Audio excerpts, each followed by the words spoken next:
Good afternoon. My name is Pat Ford, and I am chairman of the Libertarian Party of Rhode Island, and I'd like to welcome you to our hashtag virtual protest.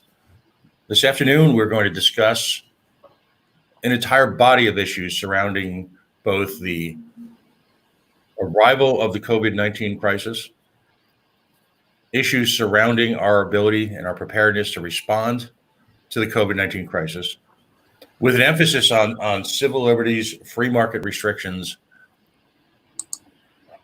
and the notion that while government has placed itself in an almost exclusive position to respond to this crisis, they've simultaneously minimized the ability of the private free market, folks in the medical, entrepreneurial, innovation space to respond. And at the same time, have chosen, in some cases to diminish, in some cases to ignore the civil liberties that are guaranteed to us in our Constitution. Our Constitution was designed just for a moment like this. Tragedy should never impact public policy, and it should certainly never impact the basic rights of citizens here, both in Rhode Island and the United States at large. The purpose of today is to foster conversation. So in that moment, I'd like to introduce folks who are going to join us. First up is going to be Billy Hunt. Billy is the secretary and on the executive committee of the Libertarian Party of Rhode Island, as well as Sean Meisner, who's on the executive committee of the Libertarian Party of Rhode Island and also heads up our policy group and has added to the organization in the last year a provocative voice, both in his review of State House activities and some would say the abuse of power, the executive power vested in the executive branch by Governor Gina Raimondo. Gentlemen, welcome to the show, if you will. Welcome to the conversation. Hopefully folks will be joining us soon. There is an opportunity for folks on social media to ask us pop questions in. I'd like to start out with, if you will, the lead up to Corona/COVID-19. There is no question in my mind that this is a legitimate health crisis. I have family who live in New York City, immediate family. My daughter lives in Brooklyn, and she's seen the impact firsthand. In New York City, it's so pronounced that in a way, not unlike 9/11, folks either know someone or it's impacted their family directly. But the government, in the run-up to this, is unfortunately seeing the fruits of their labors. In a lot of ways, they've minimized the ability of the free market to respond and to provide support efforts, clearly so desperately needed, that would mitigate a great deal of the economic impact, as well as simply the human pain, the loss of life, the loss of family. Hey, Pat, let me jump in, Pat, and talk about a little bit about what this rally is all about, because to build on your point, about how we are approaching this as the Libertarian Party of Rhode Island.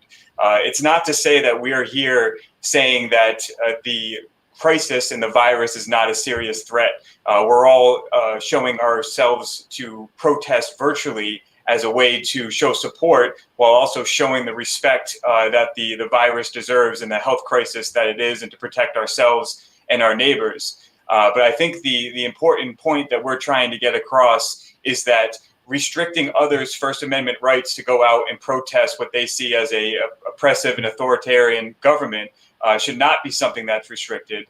And that's kind of the nuanced conversation I think we're trying to have with this roundtable. And hopefully members that are out there protesting, or people that are just watching online that want to join in the conversation, can ask their questions on whatever feed you're watching on.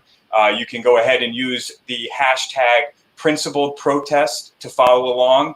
So if you want to go ahead and join in on this principled protest virtually, you can use that hashtag and ask some questions there. We'll do our best to monitor the different social media platforms to get your voice and your opinion out there, and we'll try to respond the best way we can. But for now, we're going to have a little bit of a free-form discussion about some different issues and how the libertarian philosophy might apply to that. All right, then let's then focus on the protest today.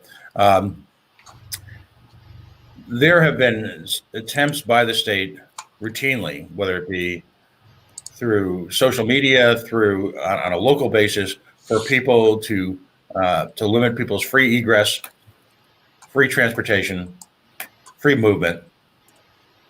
And what are your thoughts on that, Billy? I mean, let's look at the challenges the state has put in our way. What do you think is the primary one? Well, the fact that the mandates that they're putting in force are mandates. They're mandatory. We have what is effectively one branch of our government, the governor, Gina Raimondo, running amok with all this power, with a bunch of unelected bureaucrats that she's using to wield that power and put us all into submission. And, Representative Filippi and the minority party are making some great points about when is the General Assembly going to get back in session to have some oversight about, how this federal money is being spent, who is getting the contracts, whether it's being spent appropriately, whether it's actually going to have a meaningful impact on those most affected by the COVID-19 crisis. We've already seen with the first round of PPP funding that mostly large corporations were able to get that money right off the bat. So what's going on for Main Street businesses? Those are the people that are out there protesting today. They're the people who have livelihoods that are on the line, and their livelihood has been deemed non-essential by one person, our governor.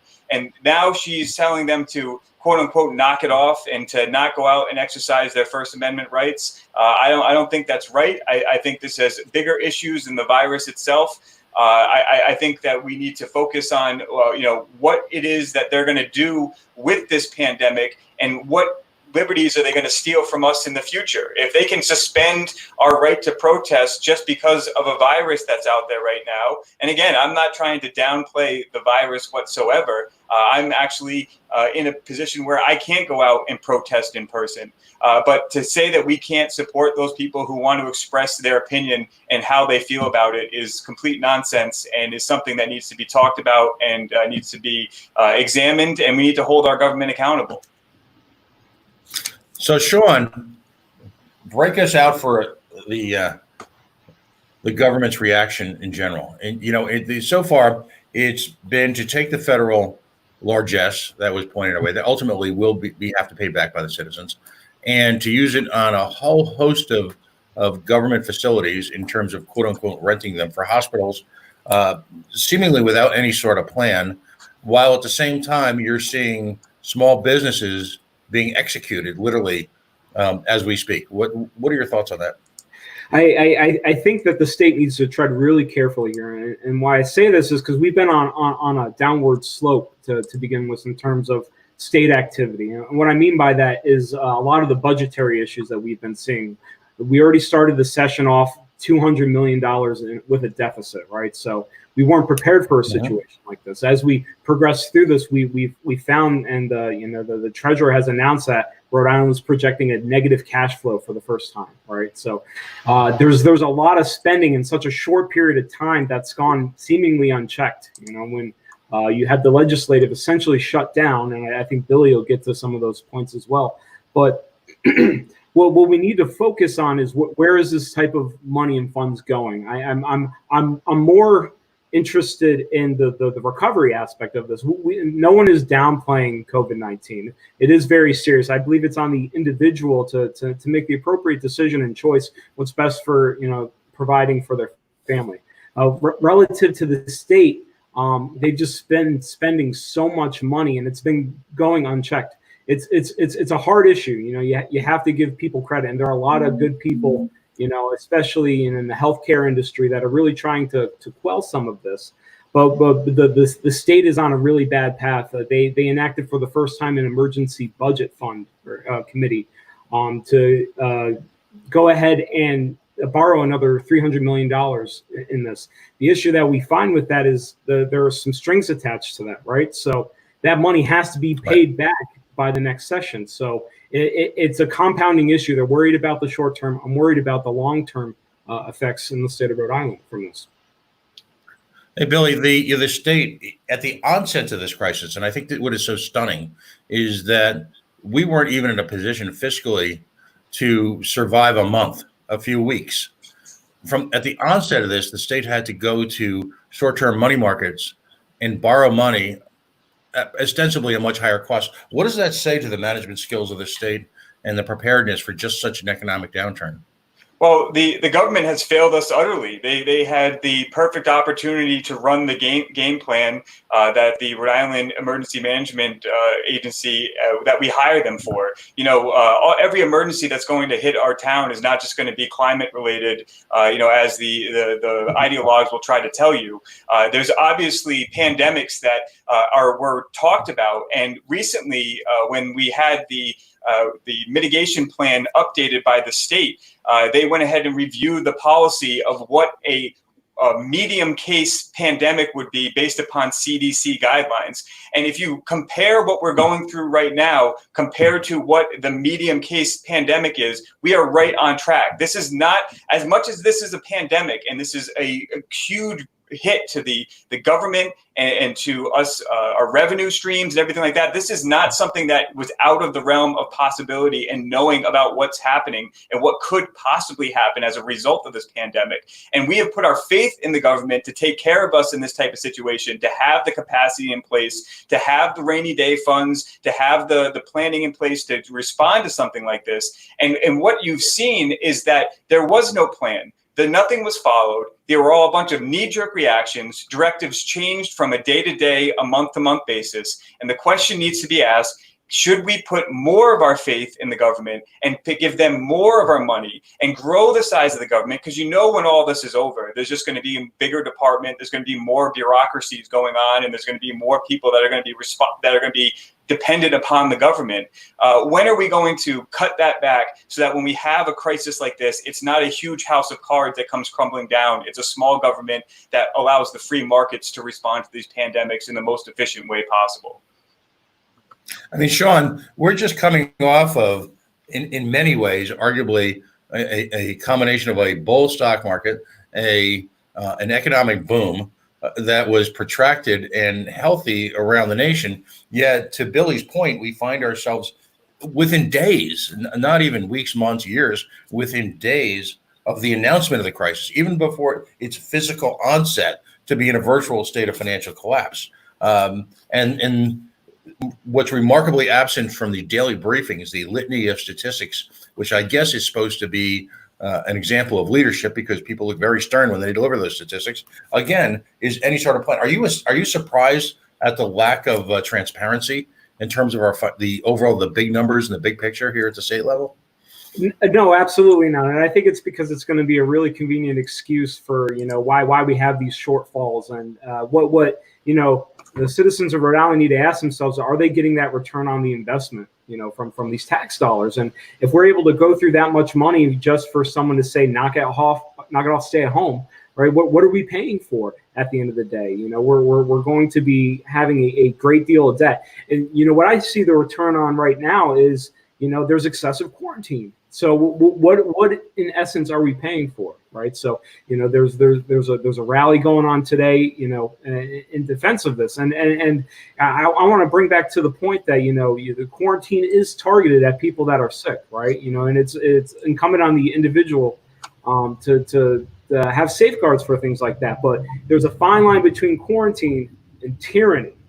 Tyranny is the restriction of healthy people in this context, right? And it's a very compounding effect. So I think to the point of the protest is, this excessive quarantine where we're spending a lot of money to get it. Are we getting that return on investment? And I think, to tie it back to Daryl's question here is, are we protesting, right? So I think our perspective is we are supporting First Amendment rights here in the state of Rhode Island, right? And, quelling these non-essential activities. There are a lot of non-essential activities that are being labeled. There are essential activities that people need to provide for their families. I think that it's very clear that we need to stand up for these First Amendment rights and end this type of excessive quarantine. We need to reopen Rhode Island.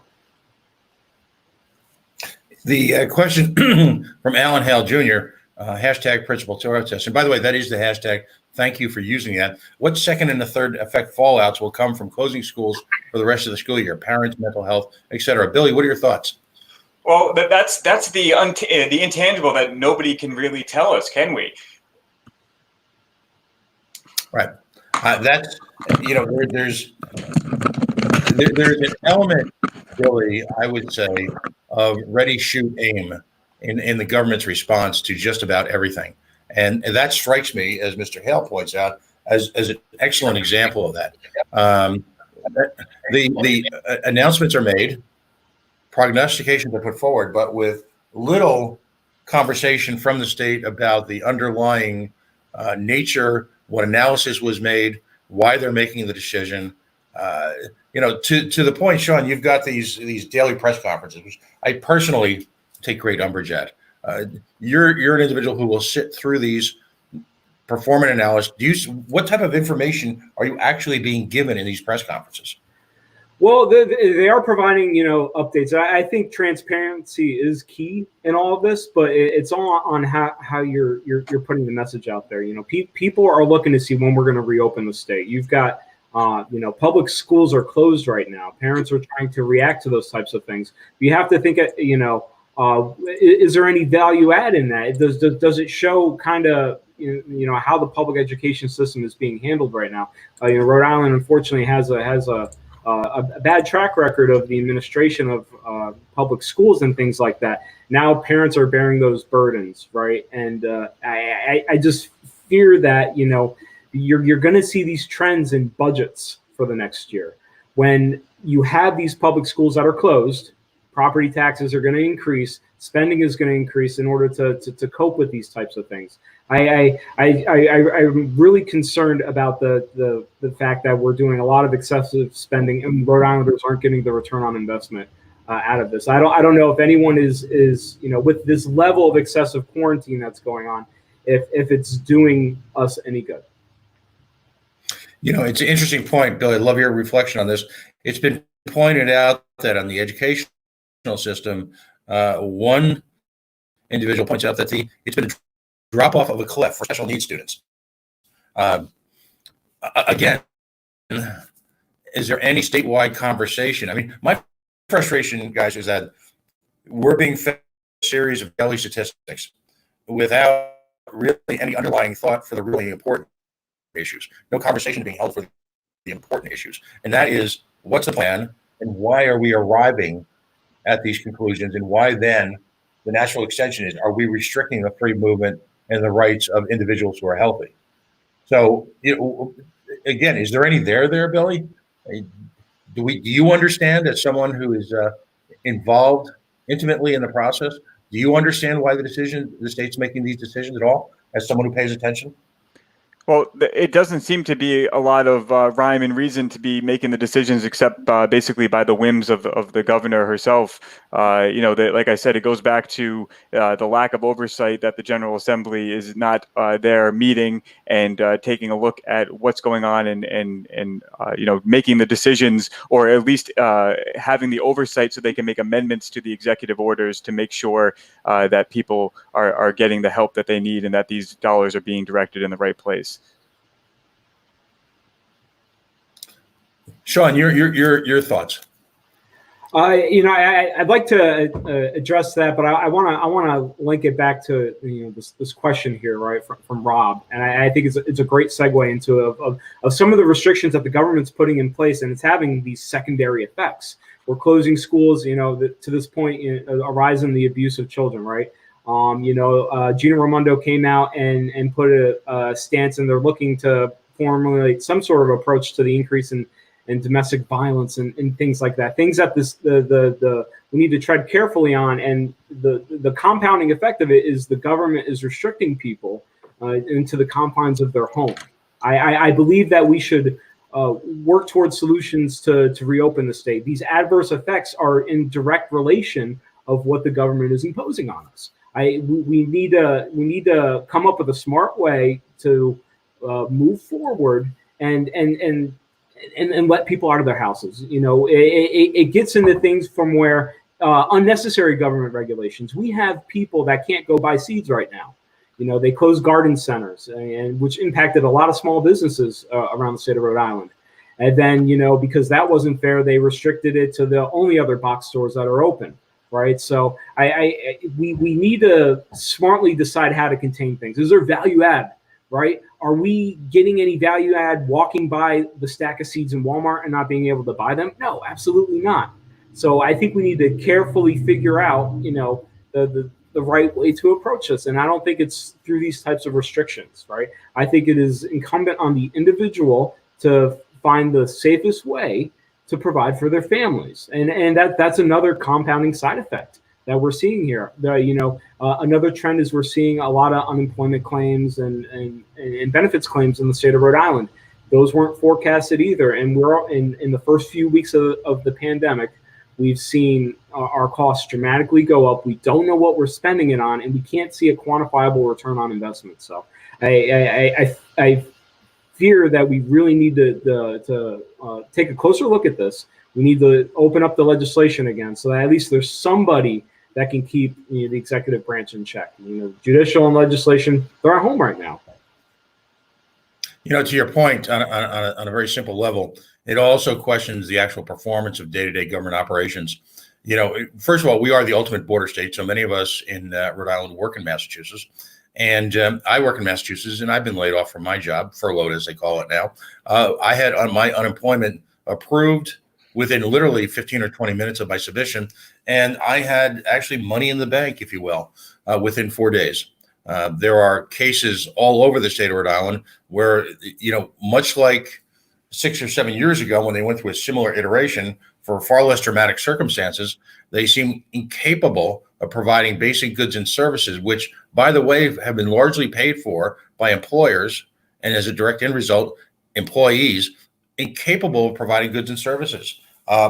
Again, to Billy's point, and Billy, I'll ask you, where was the plan on any of this? Was there any stress testing on any of these systems? Was there anything done in anticipation of this, or did they just spend all this money on the legislature, spend money left and right, and then wake up one day to this nightmare? Do you get any sense of preparedness at all? Well, the only preparedness I see is on the private sector side. I mean, businesses big and small all prepare for any type of contingency that could affect their day-to-day business on a regular basis. I work in the insurance industry. Financial risk transfer is only one of the ways you manage your risk by buying an insurance policy. Not every risk is insurable. And by telling you in the insurance industry that the virus was not covered under your business interruption policies, I can tell you exactly the coverage forms, but I won't bore you with those details. But the fact of the matter is that after 2006, when we had the SARS epidemic, a bunch of people who were out looking for their own private interests that worked in the insurance industry determined that there might be some interpretation of the insurance policy to say that the business interruption may cover a pandemic. And there was never the intent of the insurance policy to cover that type of exposure. That would render the insurance coverage unaffordable, because if an insurance company had to prepare for the entire globe shutting down financially, obviously you wouldn't be able to afford to buy that insurance policy. So what did those people do in the best interest of their shareholders and the mutual members of their insurance companies? They went ahead and the ISO created a form explicitly excluding viruses and pandemics in the insurance policy. And that form went through your Department of Business Regulation and was proved by the insurance division. And they went ahead and took that regulation and implemented across all standard admitted forms so that every single insurance policy had that exclusion for the virus. But then, and so what my whole point with this is, and to bring it back around to this, is that the private sector all the time plans and makes decisions to affect their businesses to prepare for these types of crazy things. And what the government has effectively done is taken that planning out of the hands of the private industry that had a vested interest in investing in risk managers to work in their industry, in investing in coming up with contingency plans. And they've taken the entire everything out of the hands of the actual private industry, and they've taken it and given it to one person, the governor of Rhode Island, who's dictating one solution for everybody. And as we know, one size does not fit all, and we need to go ahead and allow the free markets to do what they think is right to get this economy back up and running as soon as possible. The hard part, Billy, they've shut down the businesses, right? Mm-hmm. Just through one executive order, they could have such a wide range of impact here. And, if you're trying to provide for your family, or if you're a business owner, now you have to cope with, some employees are making more money off the state just from sitting at home, right? And the issue that we have as the ramp up to this is going to cost a lot of money. It's something that the state of Rhode Island cannot bear the burden of. And to that point, Sean, the people protesting today, the people out there at the State House lawn, those are business owners. Those are people who would not otherwise, they'd be working during the day. You know why they don't show up on protest, 364 days out of the year is because they're at their jobs, doing it every day, employing people and driving this economy in this state. And when you go ahead and effectively shut down an entire economy and you send all of those hardworking entrepreneurs to go home and sit on their butt and tell them that they're going to collect from the government for the rest of their until further notice, and that we should just get used to that idea. Nobody wants to get used to that idea. They want to go back to work, and that's what they're out there protesting. They think that their livelihood is more important than the government trying to protect as many possible people as possible, when the effects of what we're having from this pandemic is that most people who are having the negative effects are in nursing homes. They are in enclosed environments. Those are where we're getting the most deaths in Rhode Island. And we are sacrificing our entire economy and all of the negative impacts that happen from that, from a few nursing homes. And you can see the ones that are having prepared for it, and they were able to have 0 cases in their facilities, and they were able to manage it and limit the people that were coming in. And some other nursing homes didn't do a very good job of managing it and preparing and isolating the viruses. But guess what? All of those independent decisions by those independent businesses will be held accountable for their decisions. If there was negligence, they have insurance policies, they have professional liability and medical malpractice insurance that covers them for that. And that should be the private market solution to dealing with these types of problems, instead of shutting down the entire economy. And our end result is exactly the same. The same people are suffering from this virus. And by flattening the curve, nobody ever said we were going to have less people get infected. We were just allowing ourselves to lower the curve so our medical establishment would be able to handle the situation. Well, if you see the videos of the excess space that they've opened up in the convention center and all the extra beds right now that we have we have the capacity. Rhode Island is leading the way in doing the testing right now. If any state can sit and have an actual open conversation about when is a good time to start opening the economy. I'm not saying do it tomorrow. I'm not saying that I feel comfortable going out if they open the economy in a week, a month, a year, and going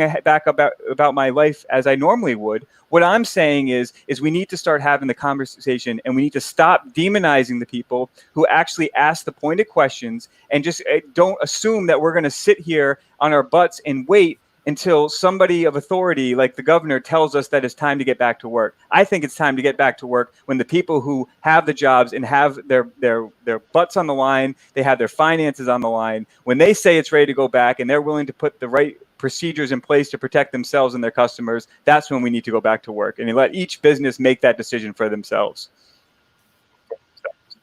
Absolutely. Effectively, Billy, you spoke about individual businesses' level of preparation. What you've done is, by government intervention and government mandates, you've neutered their ability to engage just the type of preparation they had put in place just for this type of circumstance. And quite frankly, as individual business owners in their respective fields, they have a great deal of more core competency and, quite frankly, the skills necessary to do that than a government bureaucrat sitting at a desk surrounded by her phalanx of public relation professionals who, frankly, have no fundamental understanding of whatsoever of the challenges that these people are facing on a day-to-day basis. A lot of these businesses, under the guidance of Gina Raimondo, simply, if left for a few more weeks, will never come back, ever.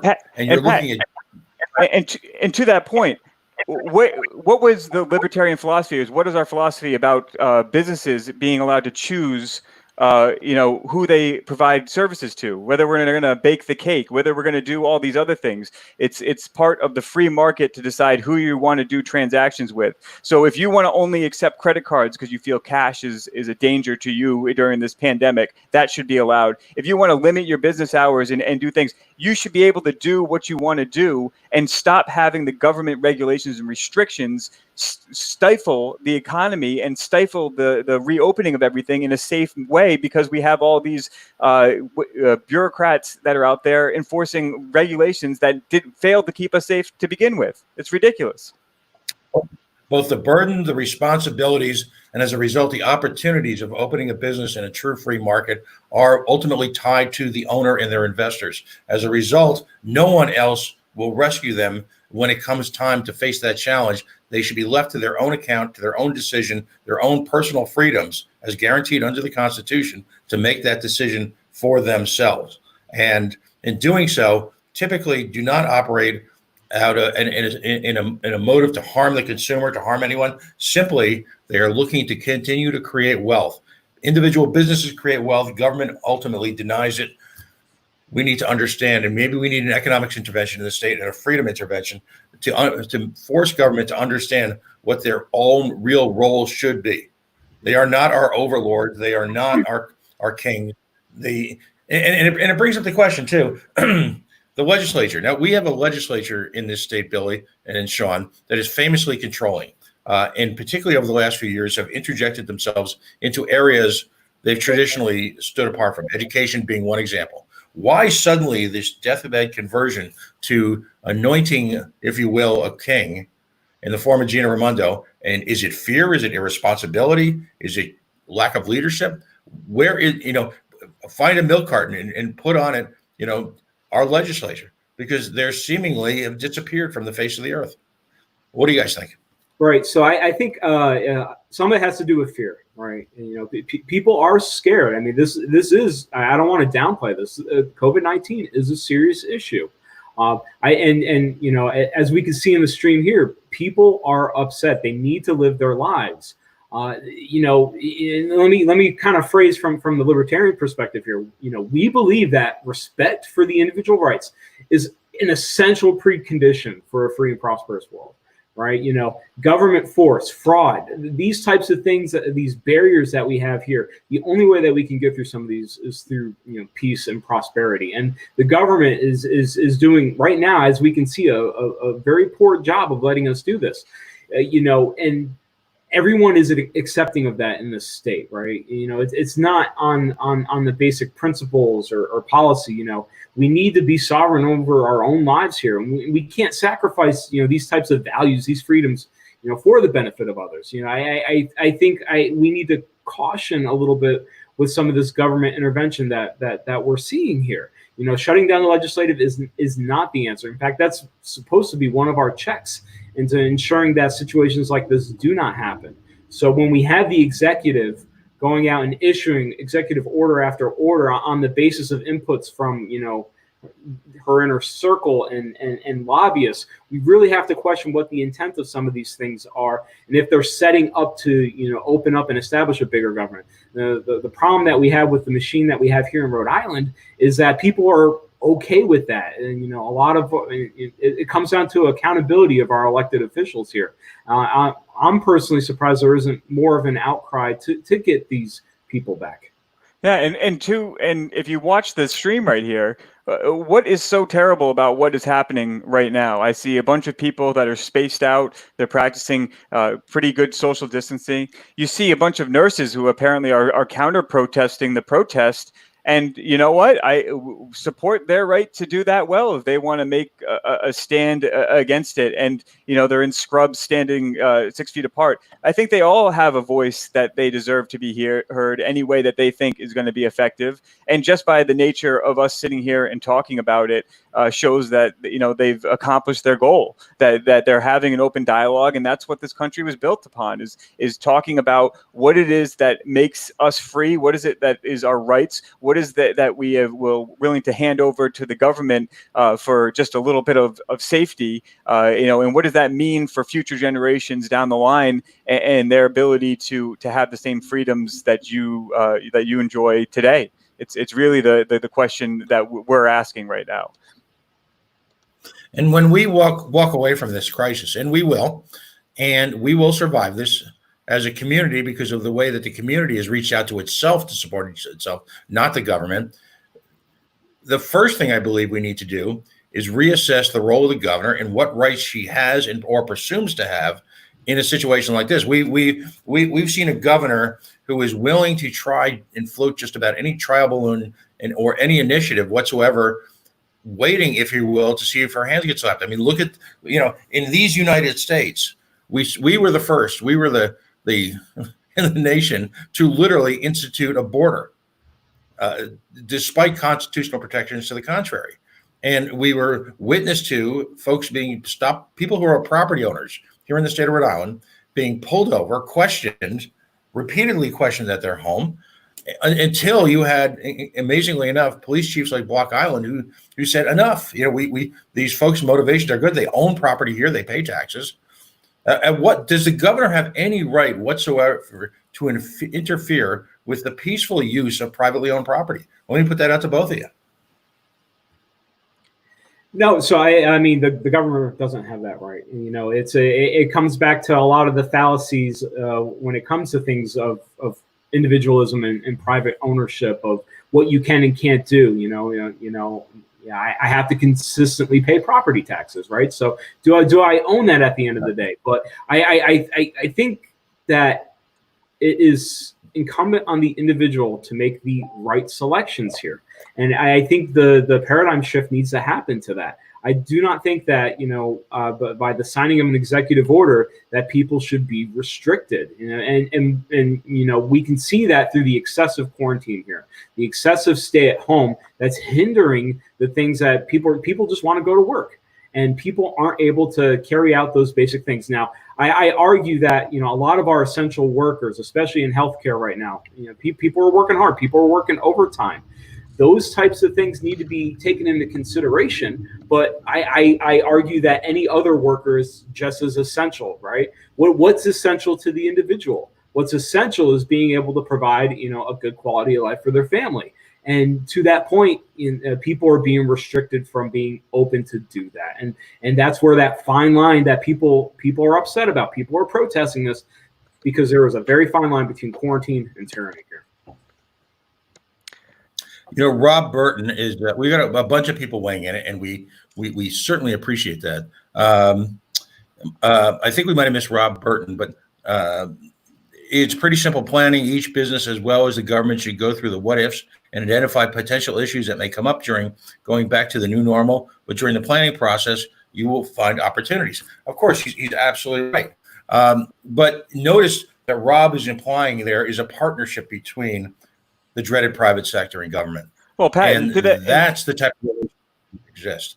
And to that point, if the problem that we have with the top-down solution is that implies that there's only one solution to the problem. There's multiple solutions, and that's the best part of the free market. If everybody listened to what the current market was saying right now, Henry Ford would, if he asked what people wanted back in the day, they would say faster horses. Nobody would be driving around in cars right now. We wouldn't have the iPhone. We wouldn't have all these great inventions and examples of things that make us the country that we're great, that we are. We're a great country to live in. We're a great country. We're the most innovative country in the entire world. Let that powerful free market be unleashed on this pandemic, get government out of the way, and let them go ahead and incentivize them with free market pricing and competitive markets to create incentives for entrepreneurs to start businesses in times of crisis. Times of crisis is also an opportunity for people to make money.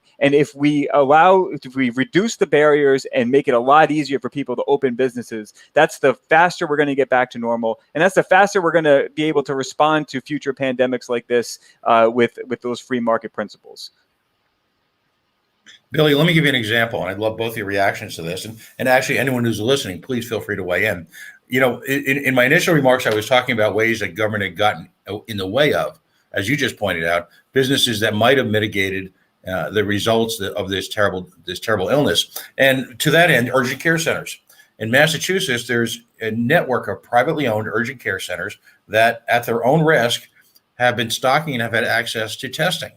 Now, we've got an entire urban core in Rhode Island, who's just by lifestyle, living closely together, not having, local hospitals anymore, particularly in Pawtucket. All of that has contributed to hotspots within Rhode Island that continue to exacerbate the problem.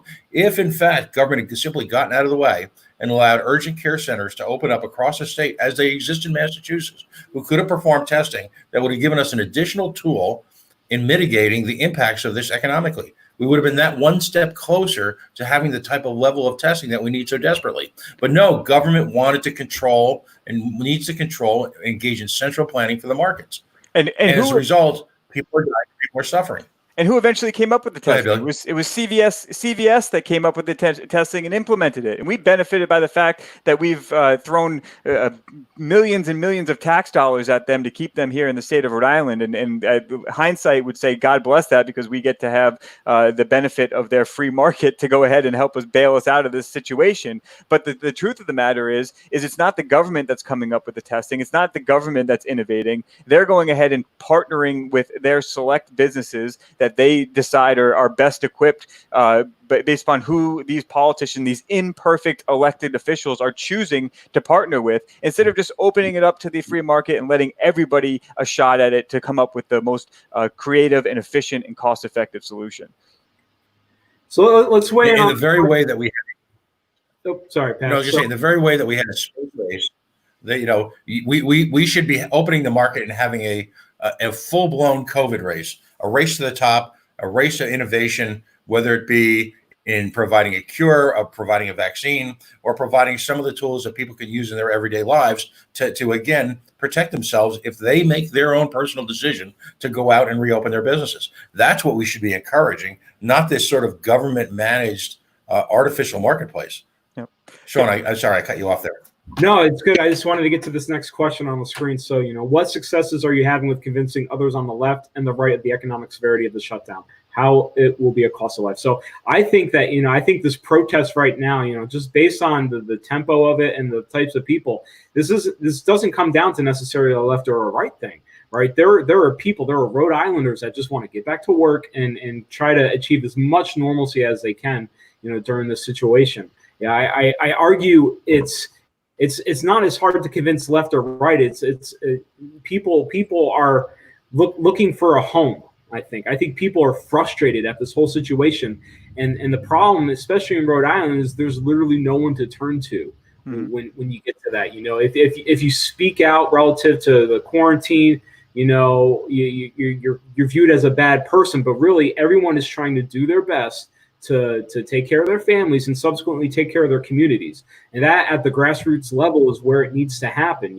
People taking care of their neighbors, checking in on each other, doing grocery shopping. And even simple tasks like that are being limited, not only through physical restrictions, through quarantine and things like that, but just the branding of this situation and the state imposing these stay-at-home orders. I think it's time to have a dialogue that isn't polarized to see how we can best recover, because we need to adjust course rapidly on this. Because if we don't, it's a compounding issue. The more that we're keeping that folks at home and making sure that we can't go and live normalcy, we're going to see these repercussions for years to come. Michael Kriplitz asked the question. Well, it's up on the screen. To me, it is merely an inconvenience.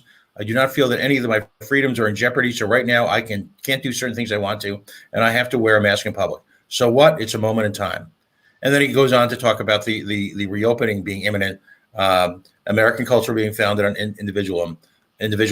I mean, Billy, talk about that.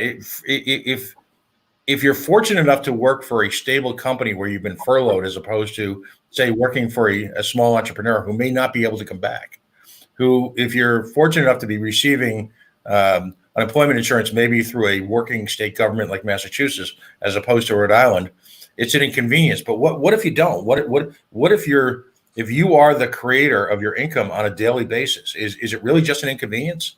Well, one of the interesting things that I get to have a perspective on in my business is dealing with business owners on a daily basis. And I can tell you the first 3 or 4 weeks of the crisis was having some tough conversations about people that, the businesses, the bills are coming due. They have to make payroll. They had to do all these other things. And, the mortgage doesn't stop. Your business loan doesn't stop. The insurance payments don't stop. I mean, we've been able to provide some businesses with some, creative, extending the cancellation dates and stuff like that to help ease the burden. But for the most part, the overhead continues on for all these people that you see protesting in the feed right here. And that's really the shame about all of this, is that they are going ahead and being put out of business, and they want to work. Meanwhile, all of these low-wage income earners are being forced to go work in fast food restaurants and in grocery stores, and they're considered frontline essential workers. And they're going ahead and not getting paid the amount of money that they want to get paid. They're going to say fight for 15 and all these other things like that. But if we had the market open right now and we had other job opportunities for them, they'd be able to quit those jobs and maybe go into another job that has an in-demand need for employees because they've shifted operations to increase manufacturing to respond to the pandemic, or to shift to food delivery or package delivery because of the increased stay-at-home orders and everything like that. But what do we do as a government instead? We have the governor of Rhode Island stand up in front of everybody and say, if you're one of these essential workers and you try to quit your job, we're going to prosecute you to the fullest extent of the law if you even dare try to collect unemployment. So what have we done to the most vulnerable part of our population? We have trapped them, exposing them continuously to this COVID-19 virus, and we're sending them home to live in crowded apartments that don't have the benefit of having multiple rooms to quarantine sick family members in. And we're going ahead and sending them on public transportation, and the frontline workers that are employed by the state who have to go ahead and be exposed on a daily basis. And guess what? The state can't pay them any more money either, because they don't have any money. They've ran out of money. They don't have any tax revenue coming in because they closed down the government. And so the whole entire thing is where we're sitting there looking for the government to help us, and nobody's realizing that it's the government that's actually hurting us. It's the government that's preventing us from getting out of this. And if we would just get out of the damn way and let people do what they know is best for themselves and for their families, we can get back to normalcy a lot quicker than if we sit here and rely on the government to solve all of our problems. And that's driven on the individual, right? And I think that is the critical piece of this, where we may not feel inconvenienced or things that we have to do our part to get through this. But those are choices that the individual can make. The individual can choose whether to go out. The individual can choose to take risks calculated relative to their family. Should I let my family starve, or should we stay indoors? Unfortunately, some people are in that position right now, and it's out of their hands. Things such as growth, things starting a new business. This is, I heard a story the other day where someone has been trying to launch a new business, and because of government restrictions, we're not able to let that type of thing prosper. So there's an opportunity cost that people aren't considering relative to this at all, and it's just going to stagnate our growth and our recovery here. We are seeing good trends, right? So we're starting to see that test sites here that the state rapidly stood up are going unutilized, and they're starting to shutter some of them. These are good signs that the demand isn't as high, and we're ready to have an open dialogue and figure out how to open or reopen Rhode Island. Which we can't do until our General Assembly gets back in session and does their job. They got to get back. They can't sit there and legislate from the sidelines. Let's set up a tent on the lawn and get them out there with the proper spacing in an open air environment so we can get the budget passed. We're going to go ahead and have to pass a budget here pretty soon in the state of Rhode Island. And you think about the billions of dollars that are in that budget, and you sit there and think about how they're being applied and how much time and effort and scrutiny is typically applied to that budget. It's probably not enough for my liking, but at least there's some in a normal legislative session. Right now, it's going to be left to the budget committee, which is going to be a handful of people. And if you think we don't have a voice when they jam the budget down our throat last minute and say vote up or down on it, and no matter what the hell's in there, because we can't shut down the state of Rhode Island, imagine what's going to be in there, and imagine what is not going to be considered when there's only a handful of our legislators deciding how the next fiscal year's budget is going to be spent in the state. And that's a scary proposition. I want my representative up there and making sure that my interest and my district's interests are being represented in that state house when all this money is being parceled out and handed out that we're getting from the federal government. Sean, to your point, one of the great tragedies of a situation like this is that we will never really understand, because of how government works, the opportunities we lost. You talked about an opportunity cost.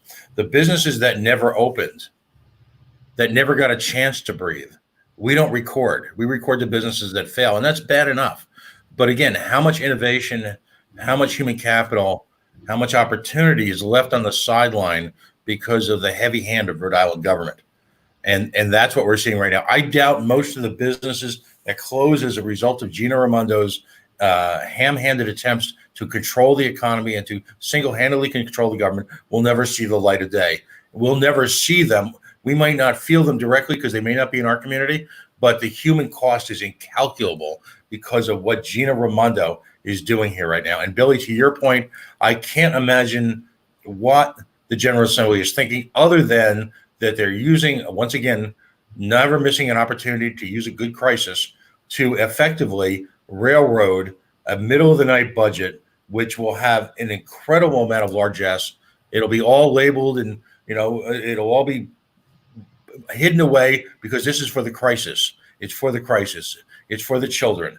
The usual excuses that they'll use, we've created a new one here for them, and I don't doubt for a moment that, Billy, to your point, that we will see, who knows, an $11 billion budget, a $12 billion budget. When will they realize that at a certain point, business creation, which funds the payment for this budget, will cease? It will reach a point of declining returns and simply not be able to function as a tax base. I don't think they have any understanding whatsoever of how wealth is created. And Pat, how would that affect the state's finances when it comes to pension of all of our state workers, and how that's going to be affected by this shutdown and the drop of everything, and how is that going to be taken into account in future budgets going forward on both a state and the municipal level, because it goes down all the way to the local state levels who are passing budgets right now and trying to guess about how much reimbursement is going to be even available from the state to properly fund their schools next year. Forget the rest of this school year. Next year, how are we going to be able to pay for our children?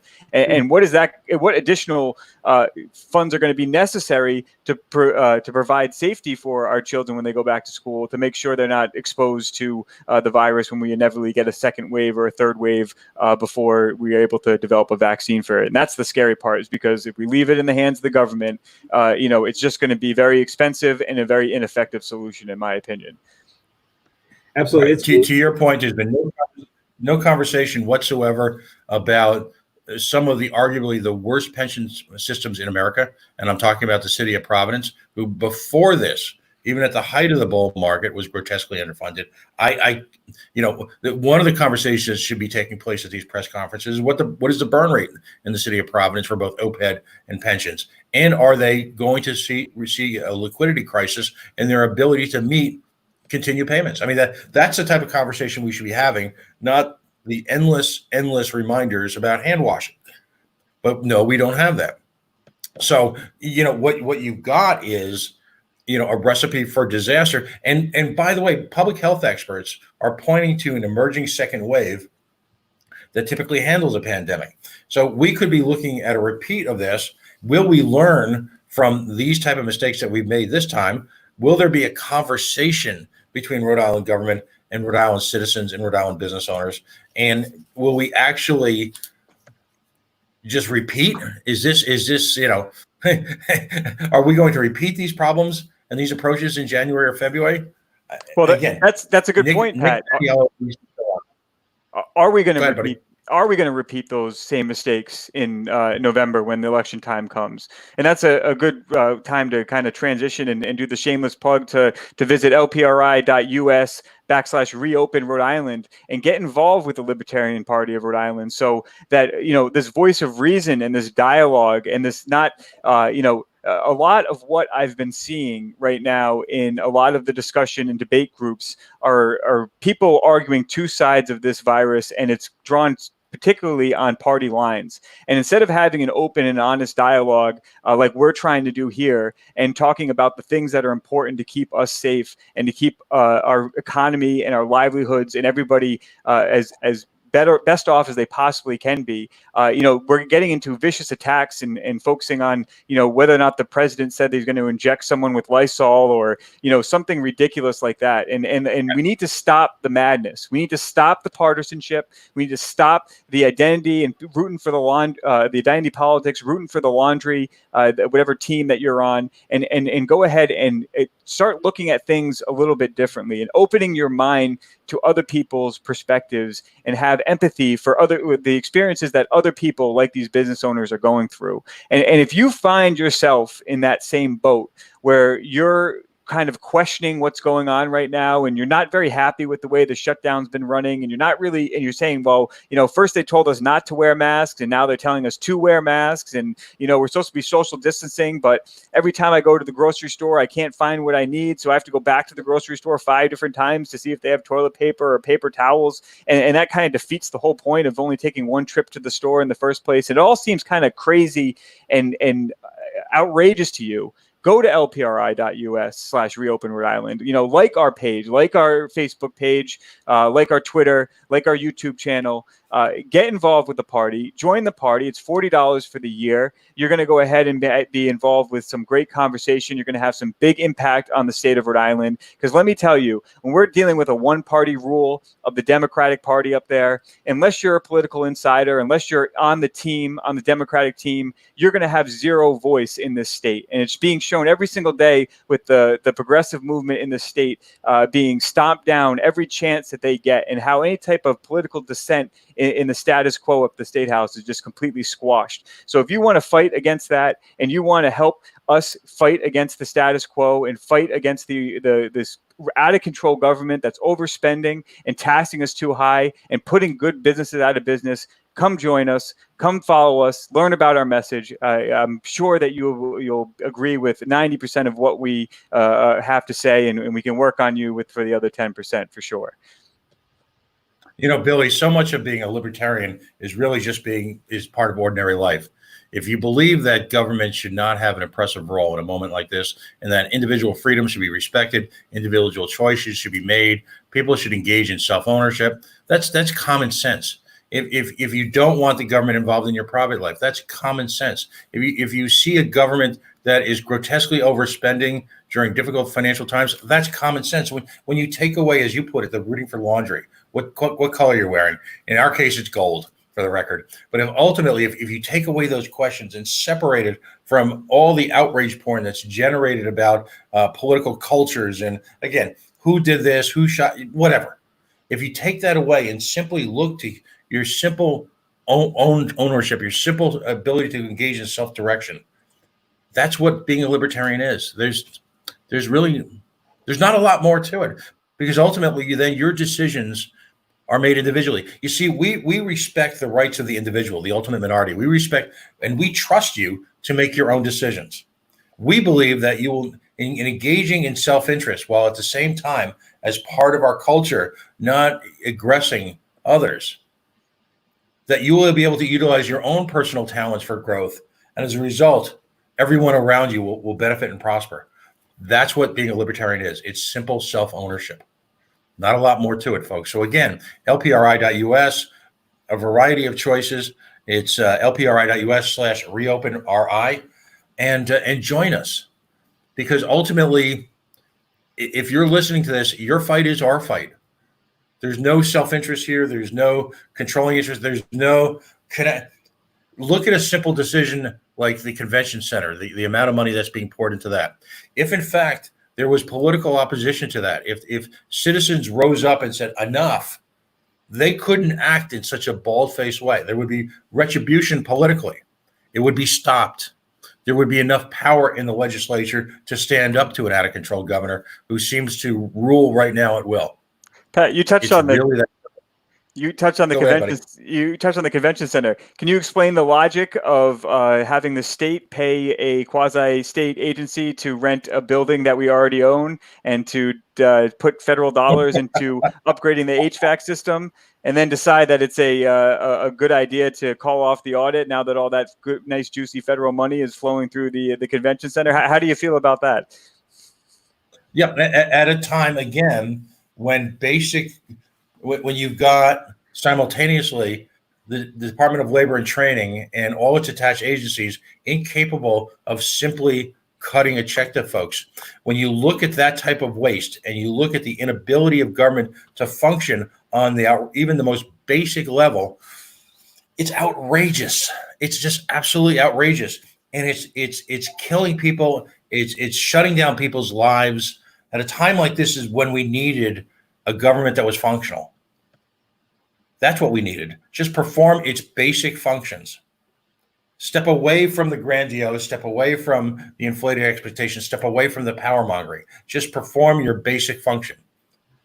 You know, government has taken over increasingly large parts of our life, and it's broken.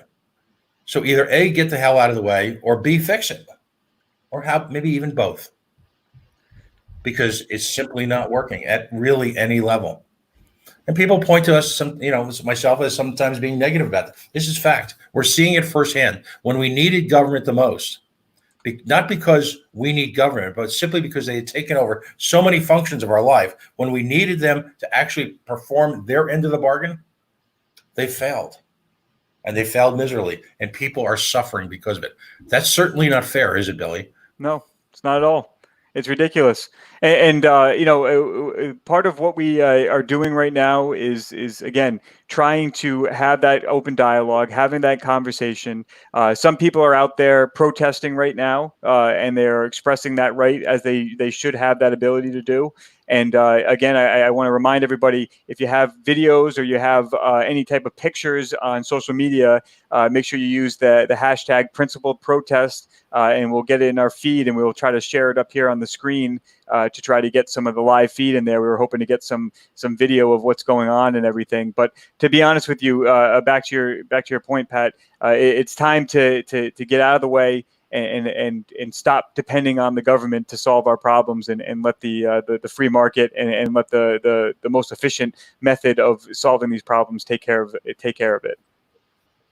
We live in an amazing place with amazing people. When you look at the summation before this crisis of Rhode Islanders' efforts, the businesses, the cultural center that's been created, despite having an inefficient, a grotesquely oppressive government that gets in the way of everything. Rhode Islanders are amongst the most talented people in the country. And we've managed to create a wonderful lifestyle here, again, despite the best efforts of the state we live in. So imagine if that creative power, that innovation, these driven individuals could be just unleashed upon the state. Let that spirit go wild. Despite having an oppressive state, we before the crisis, we were a cultural center in this country because of our restaurants and because of the arts. These are things created by individuals working in concert with each other towards a common goal that they've established. That's the spirit of innovation and entrepreneurship. Imagine what could happen if simply Rhode Island government got out of its way, stuck to the real basics, and let everyone grow.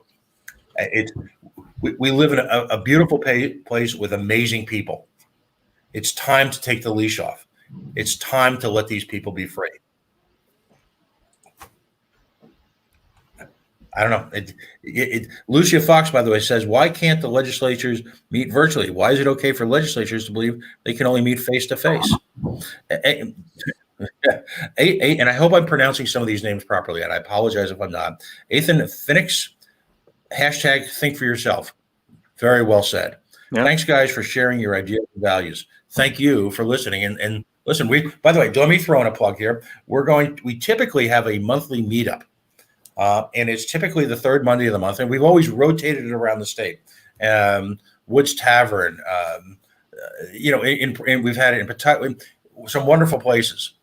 We're going to do that virtually this time around, and we hope you'll join us. And that's why we'd love to have you, join up on the site, so at least, or like our Facebook page, so at least you can follow these events, because we're going to have the same conversation, plus some fun at our virtual meetup that's going to take place.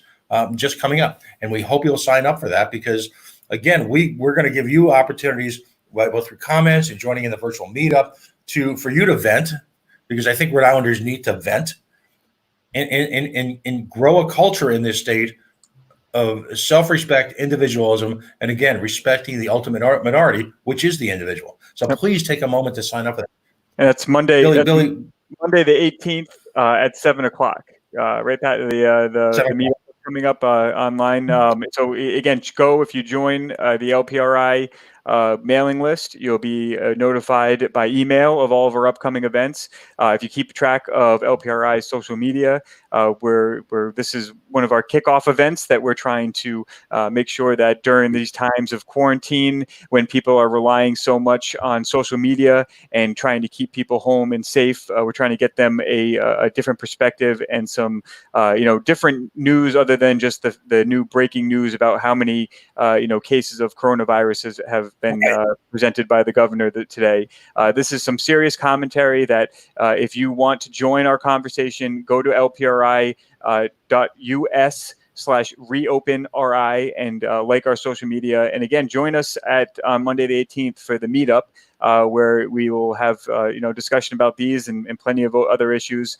Even if you don't agree with us, we'd love to have open conversations, and obviously there's lots of lively conversations that we have even amongst people who are libertarian minded in themselves. So we offer. We definitely, different perspectives are always welcome. We will listen to you with an open mind. We won't get, outraged by anything that you say. There's going to be something pretty bad that's going to outrage a bunch of libertarians, to be honest with you. And we're a very accepting bunch. So we very much enjoy that.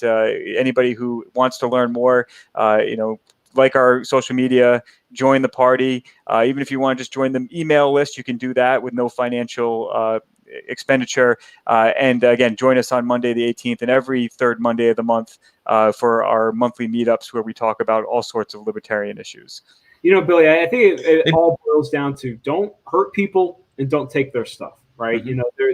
The government is supposed to be in a limited capacity because of things like this, and we can see from the feed here that there are a lot of people that are upset with the things that are going on right now in the state of Rhode Island. There's a lot of things that go on behind the scenes too, right? There's active legislation right now.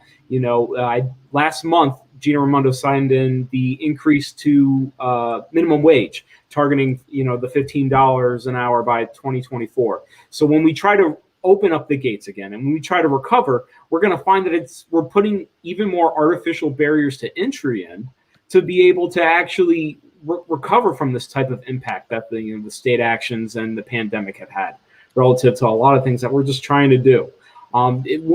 When you put it into that type of perspective, it compounds. So there's another piece of legislation in right now where now that the minimum wage has gone up, that demanding that all state contractors are, in certain sects are to have no less than 144% of the minimum wage. So there's a lot of lobbying that's happening, and it's the government is being taken advantage of. And unfortunately, when things get polarized and we do not think relative to the impacts, it ends up costing us more money in the long term. And that's why it's important to have a dialogue on these conversations and look forward to how we can actually, provide the benefits back to, the individuals of Rhode Island in this case. Folks, talk about how important it is right now for individuals to take, as part of taking control and taking back control of their lives, to support local businesses, the businesses that have managed to stay open despite, again, the best efforts of the Rhode Island government.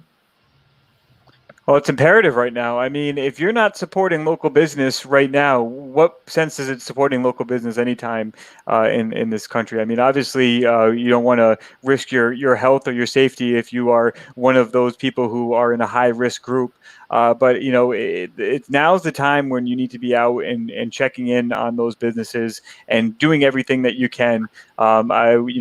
My groomer, for example, Calypso's down in Bristol, is a fantastic groomer. She's a small business owner. She fights very, very hard. And, she's selling these packages that we can go ahead and everything you need to give your dog a bath at home. And you talk about a business that's been decimated by over-regulation by the government. And, every time I go do anything with my dog, whether it's to the groomer or to the, the veterinarian or doggy daycare, there's a pet services tax of 7% that I'm paying on top of that. And as a small business owner who relies a lot on tips, having that 7% added to the final bill definitely cuts into her bottom line.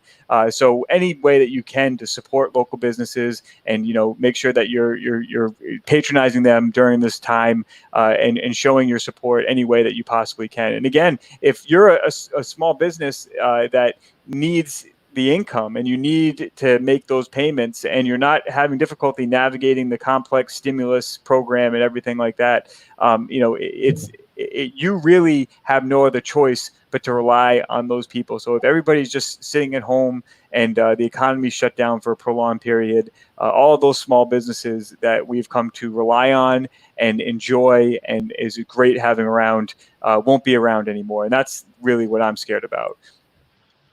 Yeah, let's each make a plug for a favorite local business. There's so many, but just to throw out one, I'm an obsessive coffee drinker. If you find yourself down in the Benefit Street area, Wickenden Street area, whatsoever, the Coffee Exchange. I mean, the Coffee Exchange has been with us, 30, 40 years. It's a coffee house that Rhode Island, outfits like the big national ones spent $1 billion trying to be, and they've never been. The Coffee Exchange was an organization that was supporting microloans to Central American and Latin American coffee farmers in the 90s. Okay, so they without even really thinking about it, advocating for all sorts of free market support for folks along the food chain. So, they've got a social conscience. They make fabulous coffee. They're open till 3 p.m. You can get your beans ground there. They're serving the basics, right out their side door. They're open every day. Again, and they employ local people. So here's an organization that has managed to withstand the test of time. They employ local college students. They create wealth in the economy. They're involved in so many Rhode Island businesses. This is why we should be so proud of what we as Rhode Islanders create every day, not our government, but what we do. And so here's an organization that's been involved, again, in economic support for people up and down their economic food chain, their supply chain for a generation. They were doing it before it was cool to do it. So that's who I'd like to plug. Sean, you got somebody you want to plug real quick? Yeah, so I want to highlight, unfortunately, the negative side effects here of, I live here in Bristol, and there are great restaurants here. And a lot of them have had the unfortunate decision, here across the East Bay to close their doors unnecessarily, right? And, we can talk about some of the constraints that have gone into that, but, the restaurants, one of my favorites, right in Warren, Luke's Inn, everyone loves, they got the best wings out here, and they actually do. But the issue is they've had to close their doors. If you could drive around, our towns in Rhode Island, you can see the businesses that have been impacted by these types of decisions. And I feel we should give everybody the chance to get back out there and support the small businesses. It's hard. It's hard to support a small business right now if they can't even keep their doors open. And a lot of that is inhibited by the fact that the state has declared some industries non-essential, some essential, some where we'll be fining people to practice certain things. So I think we need to take a look at some of the broader scope here, right? Some of the unnecessary regulations where you're in contest to have your licenses revoked if you go practice in someone's home, or if you practice outside of a certain facility.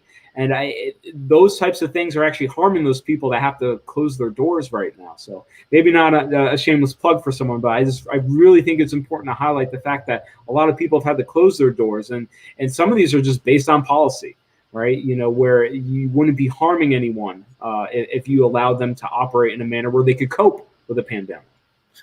Yeah, and Sean, that's an outstanding point. Who's determined that it's the government's right to dictate what is "quote unquote" essential? Where did we strike that bargain, Sean? I seem to have missed that one, and all three of us in this conversation certainly pay attention.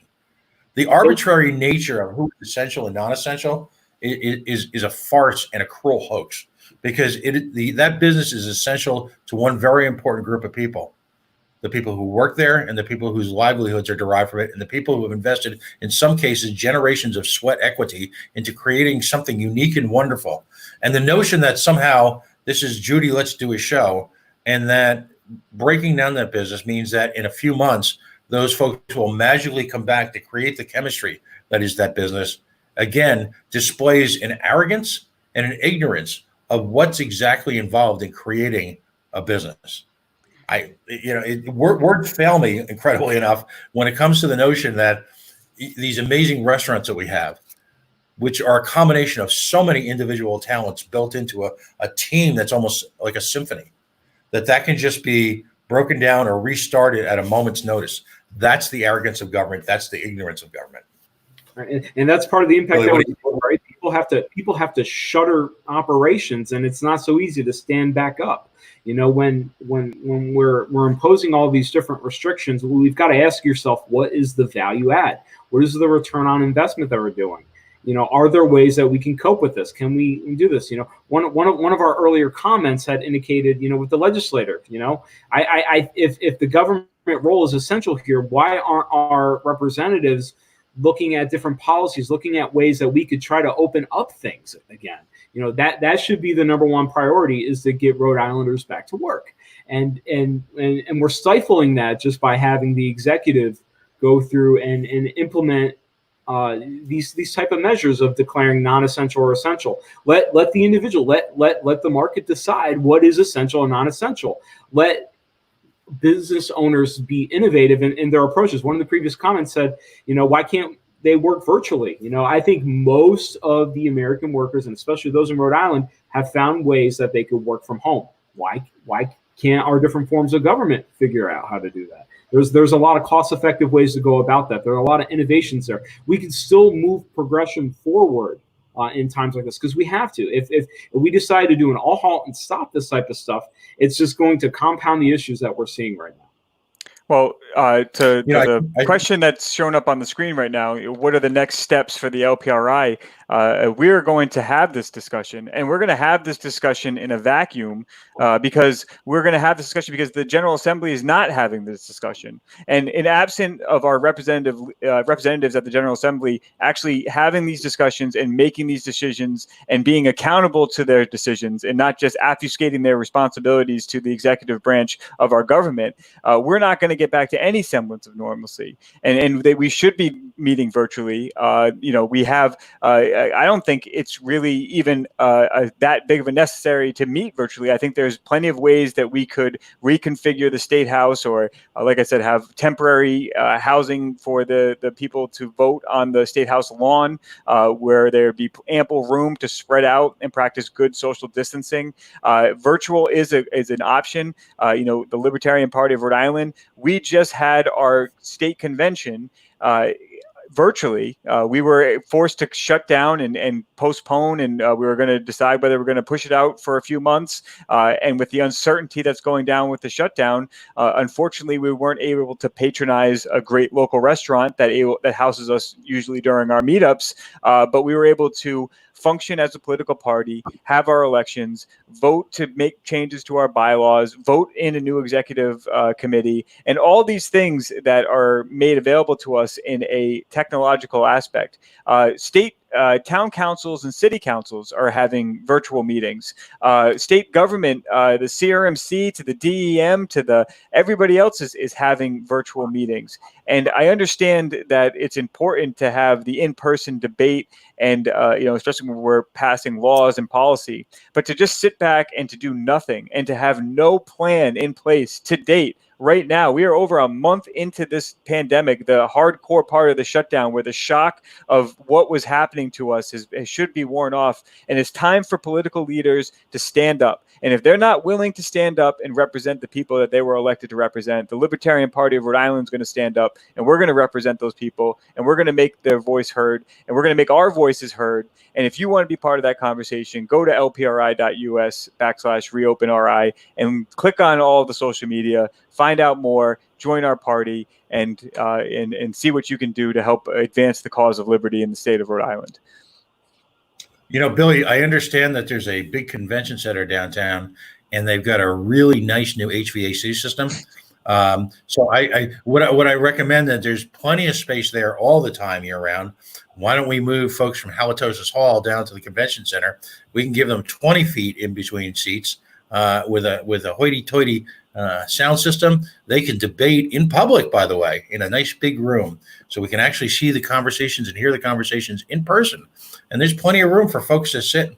And because I understand the convention center is available most days of the year, and the arrogance of our elected officials to sit there and say that other businesses and other positions are essential, and then to sit back and to imply that their job is not essential. Representation is essential. Our government, you can't have a functioning government without proper representation. So how are we going to function as a society right now until we get our representatives back in the State House voting on what is important to us as a state? Until then, we are just sitting in this perpetual limbo, and we just have unelected people or very small groups of elected people making all the decisions on our behalf, and we're sit here and forced to be subjugated to it until they decide that it's okay for us to get back to normal. I'm sorry.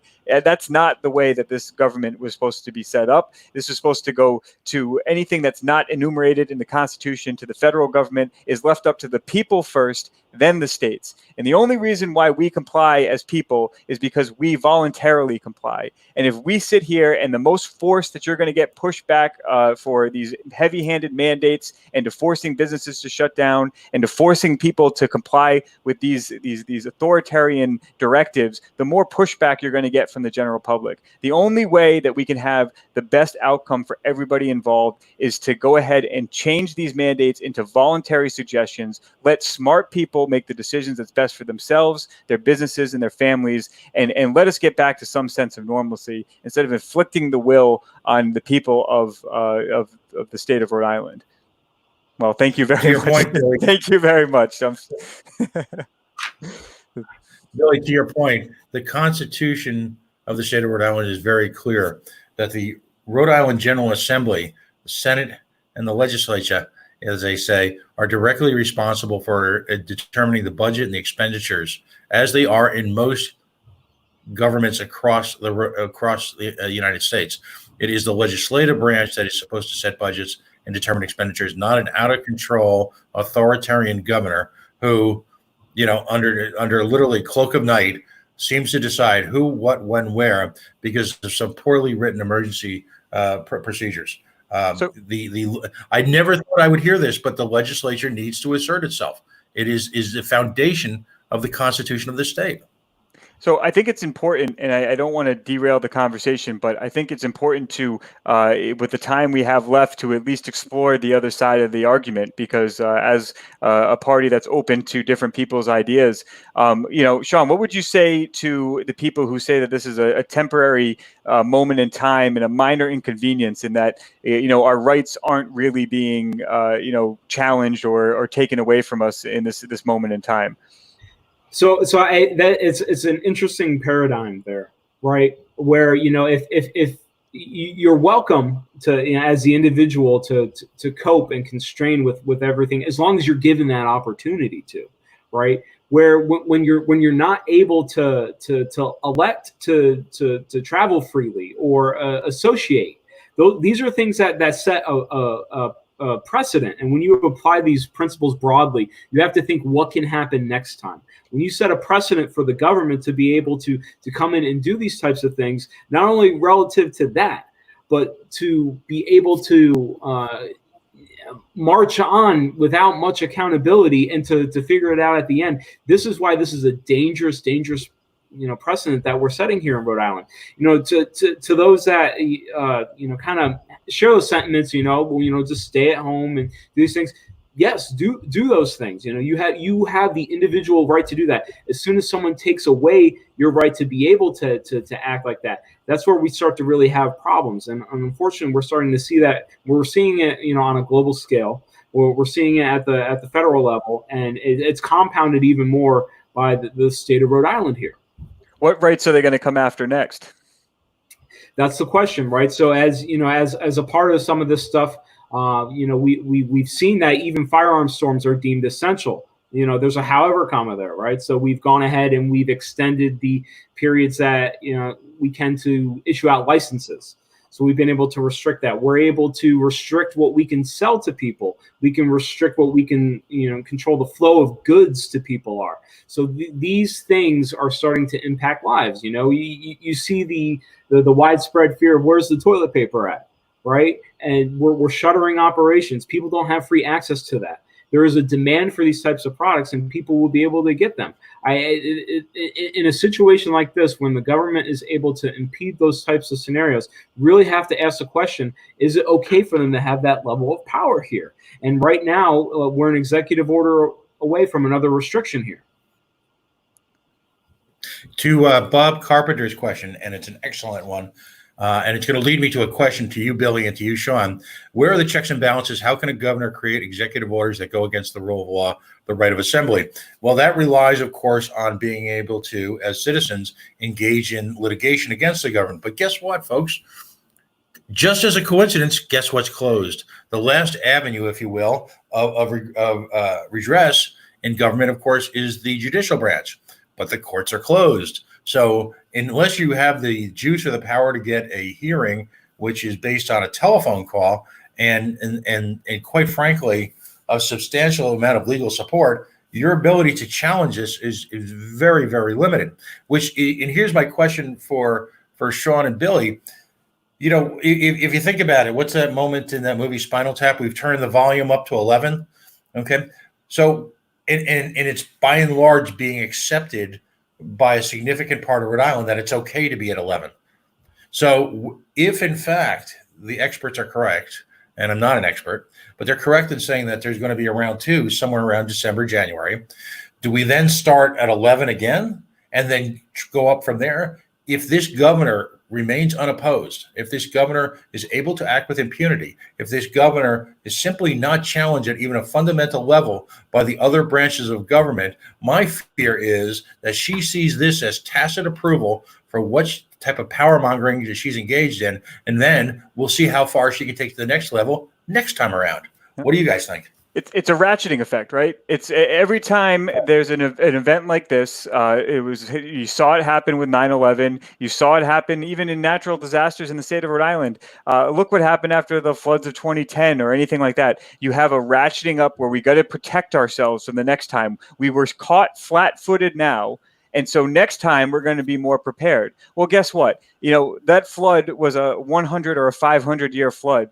These pandemics are a 100 and a 500-year pandemic. There's no way for the government to be prepared 100% for any one of these pandemics or disasters for it to happen. You have to be able to rely on yourself as an individual and looking out for yourself as a family and going ahead and having businesses looking out for their customers and their employees. That leaves the government with a very, very small percentage of people that can't fend for themselves. And nobody's saying that we should be taking away things from people that can't fend for themselves and that there shouldn't be some type of compassion function in government. But what we're saying is that what's happening with this bureaucracy is it's ratcheted up. So now there's going to be the Department of Labor and Training is going to have all these new training programs to repurpose all of these new employees with virtual learning and everything like that. Or what's the new world going to look like in education now that we need all of these distance learning products? Or how's the curriculum going to be changed? And all this other stuff that is going to take miles to turn the giant ship that is the state of Rhode Island and the federal government here in the United States. It doesn't turn on a dime. We have to make small changes over time. And that involves lots of money being put into something. And by the time we actually get to where we think we should be, guess what? Another issue has come up and another problem has emerged that we have been caught flat-footed for. And it's an endless cycle of us chasing what we weren't prepared for in the first place. So the only solution in my mind is to shrink the size of government, make it so that when something like this happens, the government really doesn't have that much of an impact on our day-to-day lives. So when it utterly falls apart because it doesn't have revenue coming in because of a natural disaster, that people have the wherewithal, the savings, the planning, and the personal responsibility in place to take care of themselves and move on from any type of pandemic or disaster. So I think, by the way, I love the question that people are putting out there. Folks continue to throw stuff at us. It's great fodder for conversation. And as usually is the case, individuals living in chaos like this often have a better and clearer perspective than as to what we should do going forward than sometimes the people who are creating the chaos. So we love your comments and keep them coming. Sean? And hashtag principled protest. Put them out there. Yeah, I'd like I'll give another plug real quick. If folks are trying to figure out, where they can go, if some of these thoughts are resonating with you, go to lpri.us/reopenri. Let's continue this conversation, right? Because there's a long road to recovery here, and unfortunately, the state of Rhode Island has a track record, and we weren't set up for this. Now, let's be honest. No one, not a business, not an entity, not a political group, could be prepared for the impact of COVID-19. But what we can do is chart the course for how do we recover from this. The state is not bringing in revenues right now. Those are declining. We're spending way more. This is going to be a very compounding issue, and we have to ask the right questions here. We have to hold people accountable, and that's the aim out of this. Is you could see in these photos here that there are some really frustrated people out there. And is that going to impact the change? I hope this kicks off a true dialogue in the state of things of Rhode Island. This didn't happen overnight. Right? The state of Rhode Island didn't run out of money in the matter of weeks because of COVID-19. It's because of a trail and a history of inadequate and inefficiencies in government that we've been, fostering in the climate here in Rhode Island. And this was the one incident that has pushed the state of Rhode Island over. So what do? They double down. They lean into this, and it sets a really bad precedent relative to funding, sets a precedent to normalcies. And we need to make sure that, the message is loud and clear. And, being able to exercise the right here of people is critical into starting the dialogue and spreading the message of, this isn't okay. So what do you do? What is the next step here? And I think the next step is to continue the dialogue, get the legislation back working again, and figure out how we chart the appropriate course for recovery. First thing we need to do is stop and look at how much money that we've spent. We need to figure out where the return on the investment is, and we need to ensure that we can chart the appropriate course to get back to normal operations. It's not going to happen overnight, but I'm convinced that if we can take a look and figure out the appropriate way to open up the economy, we've got a better shot. Corey James Sherman asks, and it's a great question, when do we stop asking questions and storm into the State House and demand change from our joke of a governor? Dissent is the highest form of patriotism. Well, there's a ready-made avenue for dissent, and it's just a few months away. And that, of course, is our elections to the General Assembly, which, again, if led by leaders, would actually have taken and engaged with the governor and challenged the governor to, number one, to respect the limits constitutionally of her power, and secondly, find a way to address the challenges facing Rhode Island in general. So the first way you do that, Corey, is, and we invite you, please join us. Join us in the fight at lpri.us, reopenri/reopenri. Join us in a concerted effort this summer, whether it be running for office or supporting folks who do, or it just at its most basic level, support candidates who are looking to accomplish this fundamental change. That's how we do this. The avenue is wide open for us, and it's in just a few months. It's closer than anyone would ever think. In fact, I just got my by-mail ballots for the. I'm registered as an independent, but I got my mail ballot in the mail. That's the first step. Engaging other people to fight the status quo. Well, let's talk about that real quick, about the Libertarian Party of Rhode Island and our party status in the state of Rhode Island and what's required for us to actually get that party status. And one of the ways that you can support the Libertarian Party of Rhode Island is by voting for the Libertarian candidate when the presidential election comes up. Our Libertarian president has not been nominated yet by our party. We do not rely as a political party to taxpayers' elections to fund our nomination process, unlike the Democrats and Republicans that will go ahead and put the financial burden on every city and town in this country to help them decide who their nominee is going to be. We as a political party do that internally and then offer that candidate for consideration to the general public. The Libertarian candidate will be on the ballot for president in the upcoming 2020 election. And it's pretty safe to say that Rhode Island is going to go blue. I know everybody out there, and there's some very fervent Trump supporters who may want to express their opinion for the Republican nominee. But to be honest with you, the real the truth of it is that our delegates are going to go to the Democratic candidate. So if we can get 5% of the registered voters to vote in the presidential election, to vote for the Libertarian candidate, we can make ourselves a legitimate political party in the state of Rhode Island. And just like the moderate party was before they lost their ballot access, we can make ourselves a real party in this state, and we can have an effective strategy towards getting people elected. And that's what you can do without any effort other than just casting a vote for whoever the Libertarian candidate is on the ballot in 2020 election. To your point, Billy, the ballot restrictions, let me talk about that for a second, because as chairman, I get intimately involved in sort of the national perspective. Every state in this country has different regulations for how you become ordained by the state as a political party, that somehow you are now worthy of being a political party in their eyes. Rhode Island has one of the, and this may not be a shock for anyone.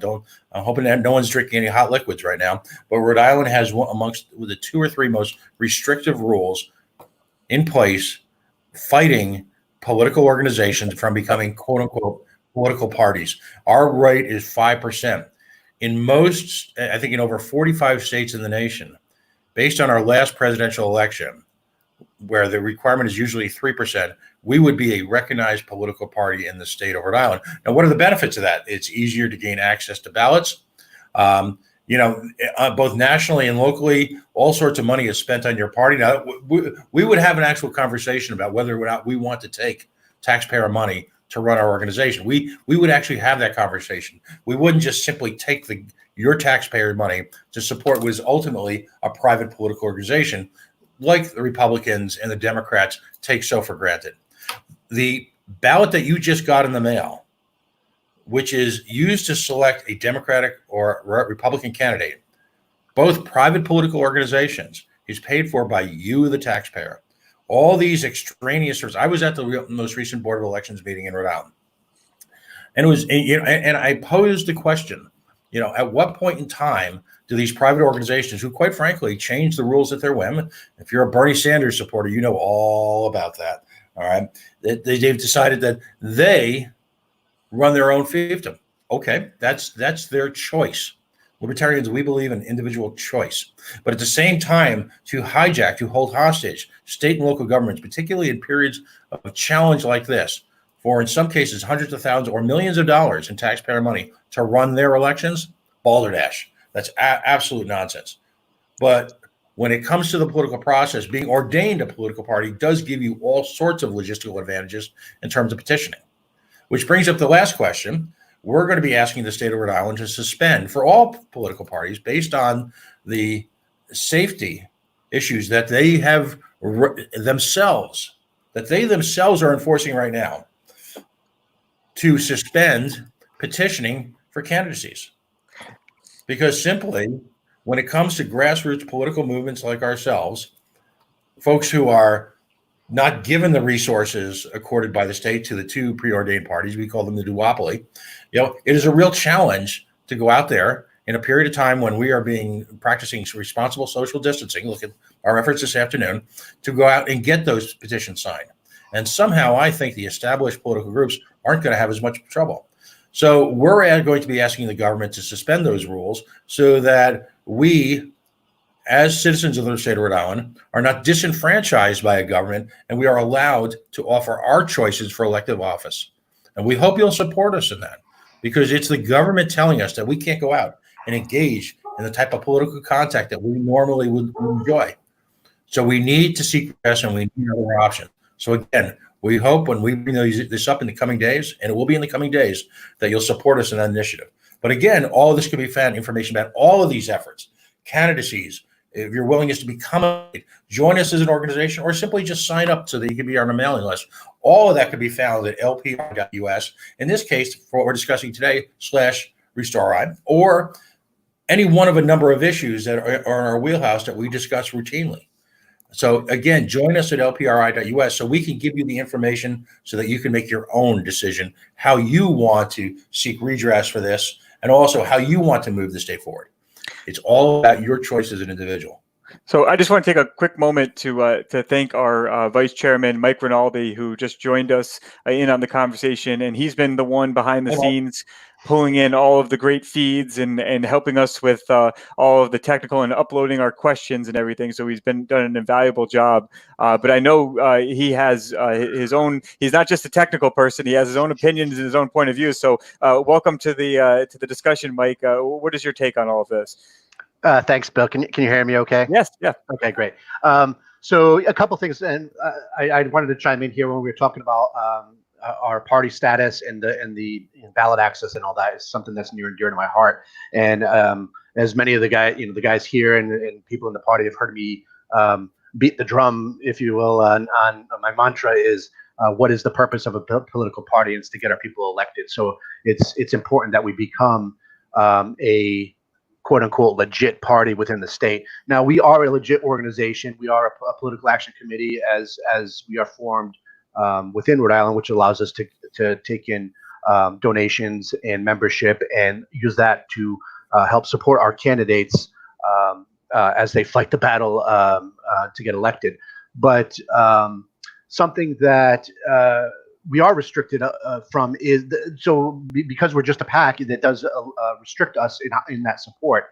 If we become a political party, that widens our support, so we can provide more resources to our candidates and help them get elected, raise more money to help them get elected, and go from there. So a couple things Pat hit on this is why voting for and Bill as well, why voting for the presidential candidate in this particular election cycle is so important.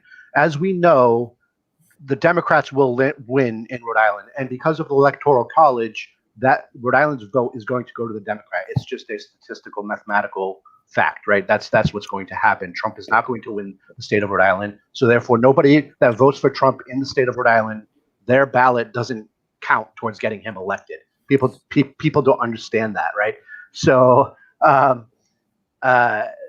And I see a comment here by Corey, and let me pull that up real quick. So Corey says, unfortunately, the past few Libertarian presidential candidates have been less than great, and the current, hopefully, nominees aren't great either. I'd love to see a Libertarian, a liberty-leaning Republican run for governor in Rhode Island with a real chance of winning, appealing to both sides, fiscally conservative and socially liberal, which is ideals to unite Rhode Islanders to change the state and reach its massive unrealized potential. So let me shut that off. So that's something we hear constantly, right? That we cause the other candidate, the Republican, to win or lose. The fact is, that's baloney, right? Nobody owns your vote. You vote your conscience. You vote for who you want to vote for. And Fung proved that in the last governor election too. It's right. He didn't get anywhere close to the number of votes that they claim that they would have made up if they had gotten, was it Giovanni Ferrocci and Joe Trillo out of the race. Even if you combined all their votes together, the governor got over 50% of the vote in the state of Rhode Island. That's right. Right.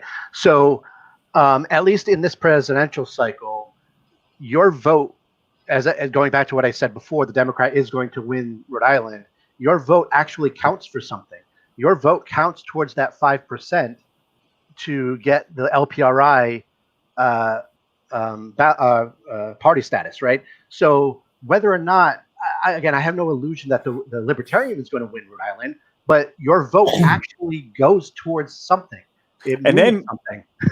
And once we have ballot access, then we can run a governor for the state of Rhode Island. We can put a candidate up there without having to go through the entire jumping through all the hoops that you have to do to be a independent or somebody who's just getting on the ballot a one-off shot. We have a different avenues, and we have a different range of support because we can have registered Libertarian members that then we can then go and calculate and go out and get their support when we're running candidates in individual areas. And the only way that we can flesh out a lot of those people who are otherwise libertarians is by becoming a political party, so that people can register as libertarians, and then we can build the party from there. But until we get that ballot access, it's a very uphill battle. And so that's why voting for the presidential candidate is an easy way for you to help us achieve that goal of getting a libertarian to be the governor, and more libertarian-minded people in the state house.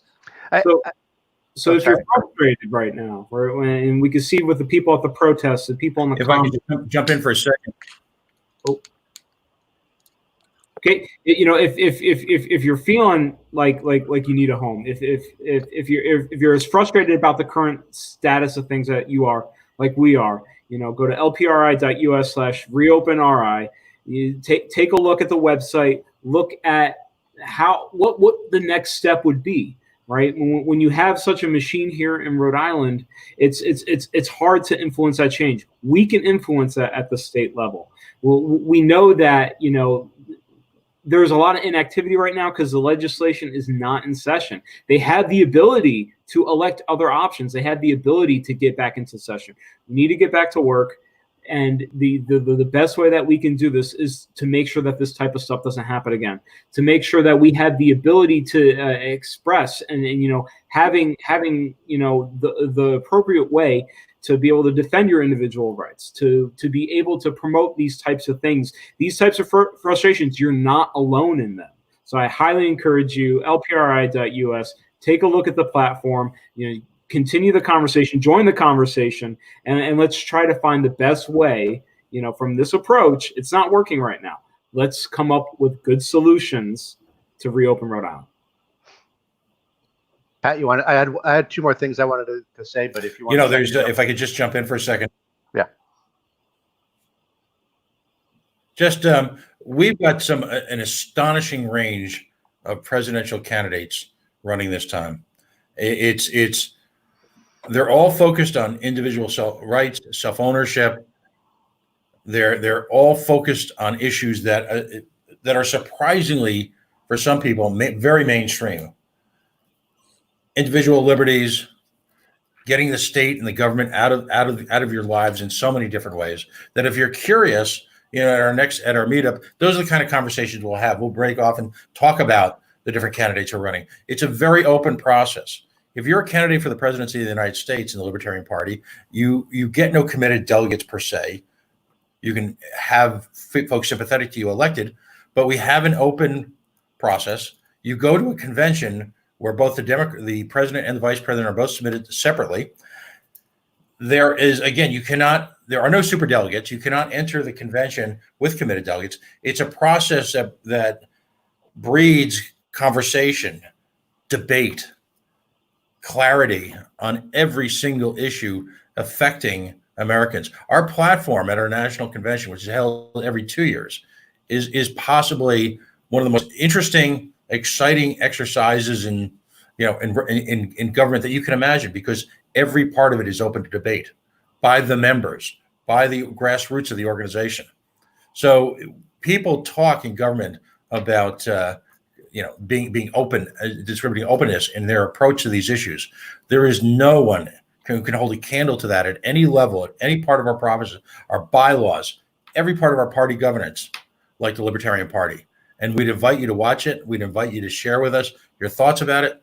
Again, looking to lpri.us as a way to communicate with us at multiple levels. But it's an exciting process because our party is all about issues and folks' interpretation and discussion of those issues, not with how are we going to twist our view on these issues simply to appeal to voters. It's a very different process. Mike, I'm sorry, go ahead. No worries. So I'll just address Athens' comment here. Is the convention in Austin, Texas still happening, or is it going to be virtual? Interestingly enough, there's 3 of us here that will be the delegates for Rhode Island, Pat, myself, and Billy. So that's up in the air still. They're making the decision, so we don't know yet. We're in limbo on that. So that's something it's a fluid situation, as they say. So we'll find out here. Hopefully, they're supposed to have a meeting, I believe, on the 2nd, if I recall. and we'll know better. I did want to address a couple of two things, if I can remember them. One was the notion of the liberty-leaning Republican and fighting that battle from that perspective. Now, again, we have the differentiation between a small L libertarian and big L libertarian. Big L's being the members of the party, small L's being more philosophical side of the equation there.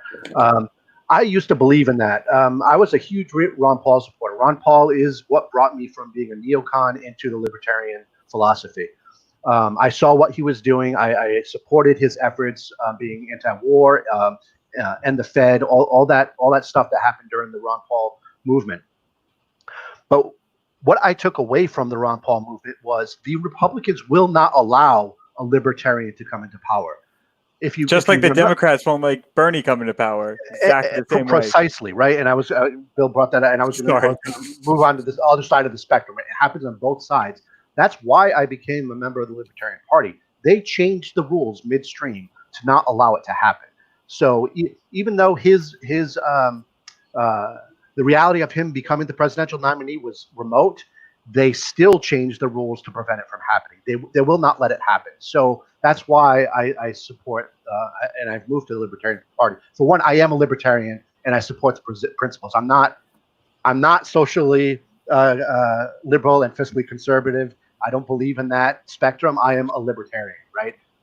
A socially liberal aspect would be getting government to pass social policies that promote a liberal agenda. I just want to get rid of those policies altogether and let people make those choices for themselves. And let's touch on that for a second too. I've seen plenty of my Republican friends completely just go ahead and wholeheartedly cheer on the governor as she takes away all of our rights. And where are those people that share the concerns that we've been sharing for the last hour and 50 minutes here about the governor's overreach and everything like that on the Republican side? I can't put my faith in a party like that to protect my individual liberties and individual rights when at a pandemic and a situation that's going on right now, they've utterly failed to do that on their side as well. It's not just the Democratic General Assembly members that aren't getting back to the state house. It's the Republican members as well. And I know they're a minority caucus, and I know there's members fighting to get them back in there. But again, that's a reflection of their failing to get their party to have a meaningful majority in the state house. They've had their time to attract people. It's time to get some new voices and so a new party in the state to start straightening things out and getting things back on track. And that's the Libertarian Party of Rhode Island. Great. And just the last thing I wanted to bring up, I want to point out before I go back behind the curtain, go ahead, Mike. So to speak, was Corey. Great. I'm glad to hear that, Corey, and I'm hoping what you're hearing here is what helping you make those decisions. But to the technical side of running our ballot access thing that we have to deal with. So Rhode Island allows a candidate to run technically as an independent, but label themselves, if that makes sense. So when Bill, for example, ran in District 68, he ran as a libertarian. He was listed on the ballot as a libertarian. So we are allowed to do that even at the lower levels in any election, even without ballot access party status, which is a great thing. That is a good thing for us here in Rhode Island. But in order to get that ballot access, and I think this was explained by, I believe, Pat, we have two opportunities. One is the presidential election, which is the cycle we're in now, and that if we were to get that 5%, we would have 4 years of party status until the next presidential election, in which case we would need to get another 5%. In the governor's race, again, if we run a governor's candidate and they get, as a libertarian, and they get 5%, we get another 4 years. So then we start the leapfrog process, right? So that's the key. If we get the presidential 5%, we're great. We run a governor's candidate as a libertarian with party status, and they get 5%. That extends us another 4 years, and then we run. So if that makes sense, it's a little complex. I understand that. You almost need a flow chart to explain it. But I wanted to make that point. That's why the moderate party failed to maintain their access, is because they didn't have a national party like the Libertarian Party has behind us, and so they don't have a presidential candidate to help them out in that 2-year span when they would have otherwise have had they have to get that 5% in the governor's race, or they automatically lose party access. They don't have the next 2 years to run a presidential candidate, and which is why the Libertarian is a much better use of your vote than even the moderate party was, because we have the national presence, and we will be running a presidential candidate every 4 years. Okay, guys, I want to point out too that thanks, Mike. Yep. Mike. Thanks, Mike. I want to point out too that the National Libertarian Party has worked very aggressively to enact ballot access reforms around the country. To their eternal credit, when they do that, they've invited and sometimes subsidized other parties' presence in fighting that same fight. So despite vast philosophical differences with, say, the Green Party, the Libertarian Party has acted cooperatively on behalf of the Green Party, the Constitution Party, other political organizations, because ultimately the end goal is opportunity and justice for all. And while that may sound cliche to some, there's been a vast investment of our resources in doing this over a number of years. So ultimately, bringing the Libertarian Party to the table at the state level, we will engage in that same process. We will aggressively look to measures which will stop the state of Rhode Island from disenfranchising individual voters in their efforts, because that's ultimately what they're doing. They're taking away your right to choice in who you support. And you may look to other organizations, other philosophies to support, but that's your choice. And I just want to say that's actually the libertarian model. You see, we as a political party and as a philosophy simultaneously don't look to legislate specific approaches or personal choices. What we look to do is allow you, we trust all of you to make your own personal decisions. So when it comes to legislation or constitutional rights or natural rights, what we're saying is government should remove themselves from the formula and allow you permission, if you will. And I use that term very carefully. We live in a permission society where we now look to government to give us permission to engage in behaviors that are really belong to us personally. So we as a movement, we don't support individual initiatives. We're saying you are entitled to live the life you choose in a manner that you choose, as long as you aggress or take away or inflict or use coercion against the rights of others. You simply are. It's complete personal autonomy. Again, we respect the rights of the ultimate minority, the individual. And that's underlying all of the conversation that we've had today. That's the consistent thread that we believe in as libertarians. And again, when you think about that, that's simply, in a term that's often overused in the political dialogue, that's simple common sense, isn't it, guys? Definitely is. So we're getting towards the end of our allotted time slot here. We promised that we would try to keep this at around 2 hours, because I'm sure nobody wants to hear talking heads from the libertarian perspective any more than what they've heard so far. It's kind of like drinking from a fire hose. So maybe we could just go around real quick and provide our final thought about the protest and what our thoughts are about reopening the state of Rhode Island. And I'll let either one of you two go first. Sure. I'll kick it off there. So I appreciate everybody tuning in. I think that we have to keep the conversation going on this. So I encourage you, lpri.us/reopenri. Let's keep these going. We have an inherent right to life, right? And these things are being hindered upon right now. We have the right to liberty of speech, of action. Luckily, in this format, we're able to provide that. People are protesting right now, and it's because they're frustrated. They're frustrated that they can't go along, their normal lives right now. There are compounds to the pandemic, but a lot of this is influenced by the actions at the state right now. So what do we need to do? What are the next steps here? We need to respect these, the rights of the individual, the right for property. The things that we need to push forward is to make sure that we can get back to the state of normalcy.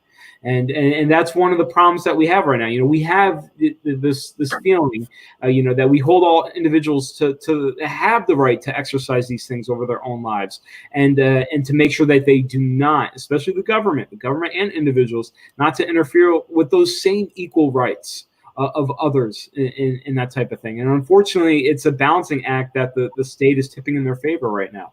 I encourage that we need to. This is the time. This isn't a polarized political thing. It's an obstruction from the facet of government that we're dealing with right now. And I think that's the main takeaway. It's not a political issue.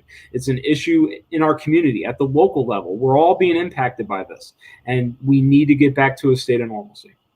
And then the road to recovery is going to be even more crucial on how these actions are defined. So thank you, Sean. And I'll jump in real quick and I'll give you the last word, Pat.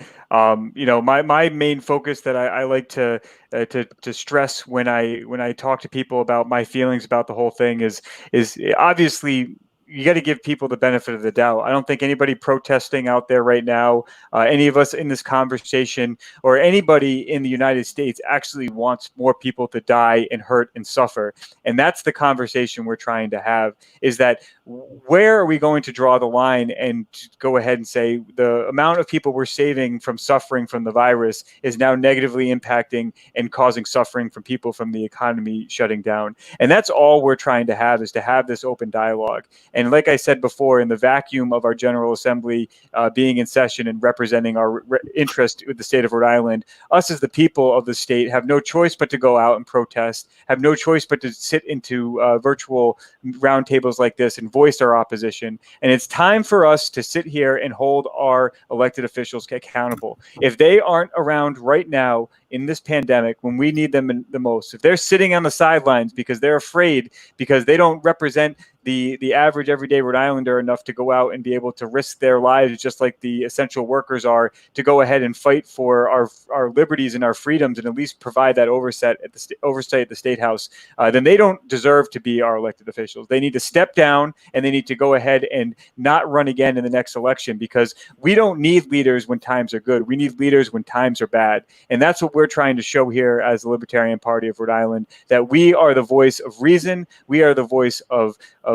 sound planning and smaller government that's going to lead us out of this pandemic, and the free markets are going to allow us to recover faster than the government ever will. And thank you so much for your time and joining us on everything. And we'll leave it up to Pat to close everything out. Folks, first of all, I want to congratulate everyone who is providing reasoned opposition to our governor and to our government right now. Whether you were able to take advantage of today's rally at the State House steps, whether you were engaging in grassroots efforts around the state, or whether you took the time to join us today. And again, for all the folks who weighed in and asked us questions, we're grateful for your input. It is in the reassertion of our individual rights, our natural rights, if you will, as free men and women in the United States, and coincidentally, and it's sad that we need to remind certain people this, in the great state of Rhode Island, that we see our growth and our return to normalcy, and perhaps our emergence from an oppressive, controlling government to really, what I like to say, is the full extension of our personal abilities, our full personal growth.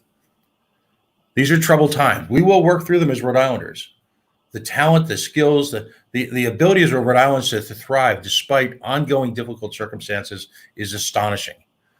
We're asking you to join us at lpri.us/reopenRI to simply find a way to give voice to those concerns, those challenges, those efforts. And in doing so, we promise to you that we will seek nothing less than a return to your own individual rights. One of the jokes that toss around in the libertarian movement is that we seek the highest levels of power, so that we can essentially return them back to the individual. So join us. Give us an opportunity to work with us and work towards a Rhode Island that not only recovers from this corona crisis, but also prepares us as a community, using the community to prepare us for future challenges. and again, reaching our full potential here in Rhode Island. Again, congratulations to everyone who is willing to stand in reasoned opposition to an oppressive state, to an oppressive governor, and to reassert our own individual rights. And again, have a wonderful day. We hope to see you soon. Join us up at our meetup in just a couple weeks. Sign up at lpri.us. You don't have to make a commitment. Give us a test drive over the next few weeks during this crisis. Reach out to Billy, to Sean, to myself, to Mike, any member of the Libertarian Party with questions, concerns. We're here for all of you. Thank you very much. Thank you. Thank you.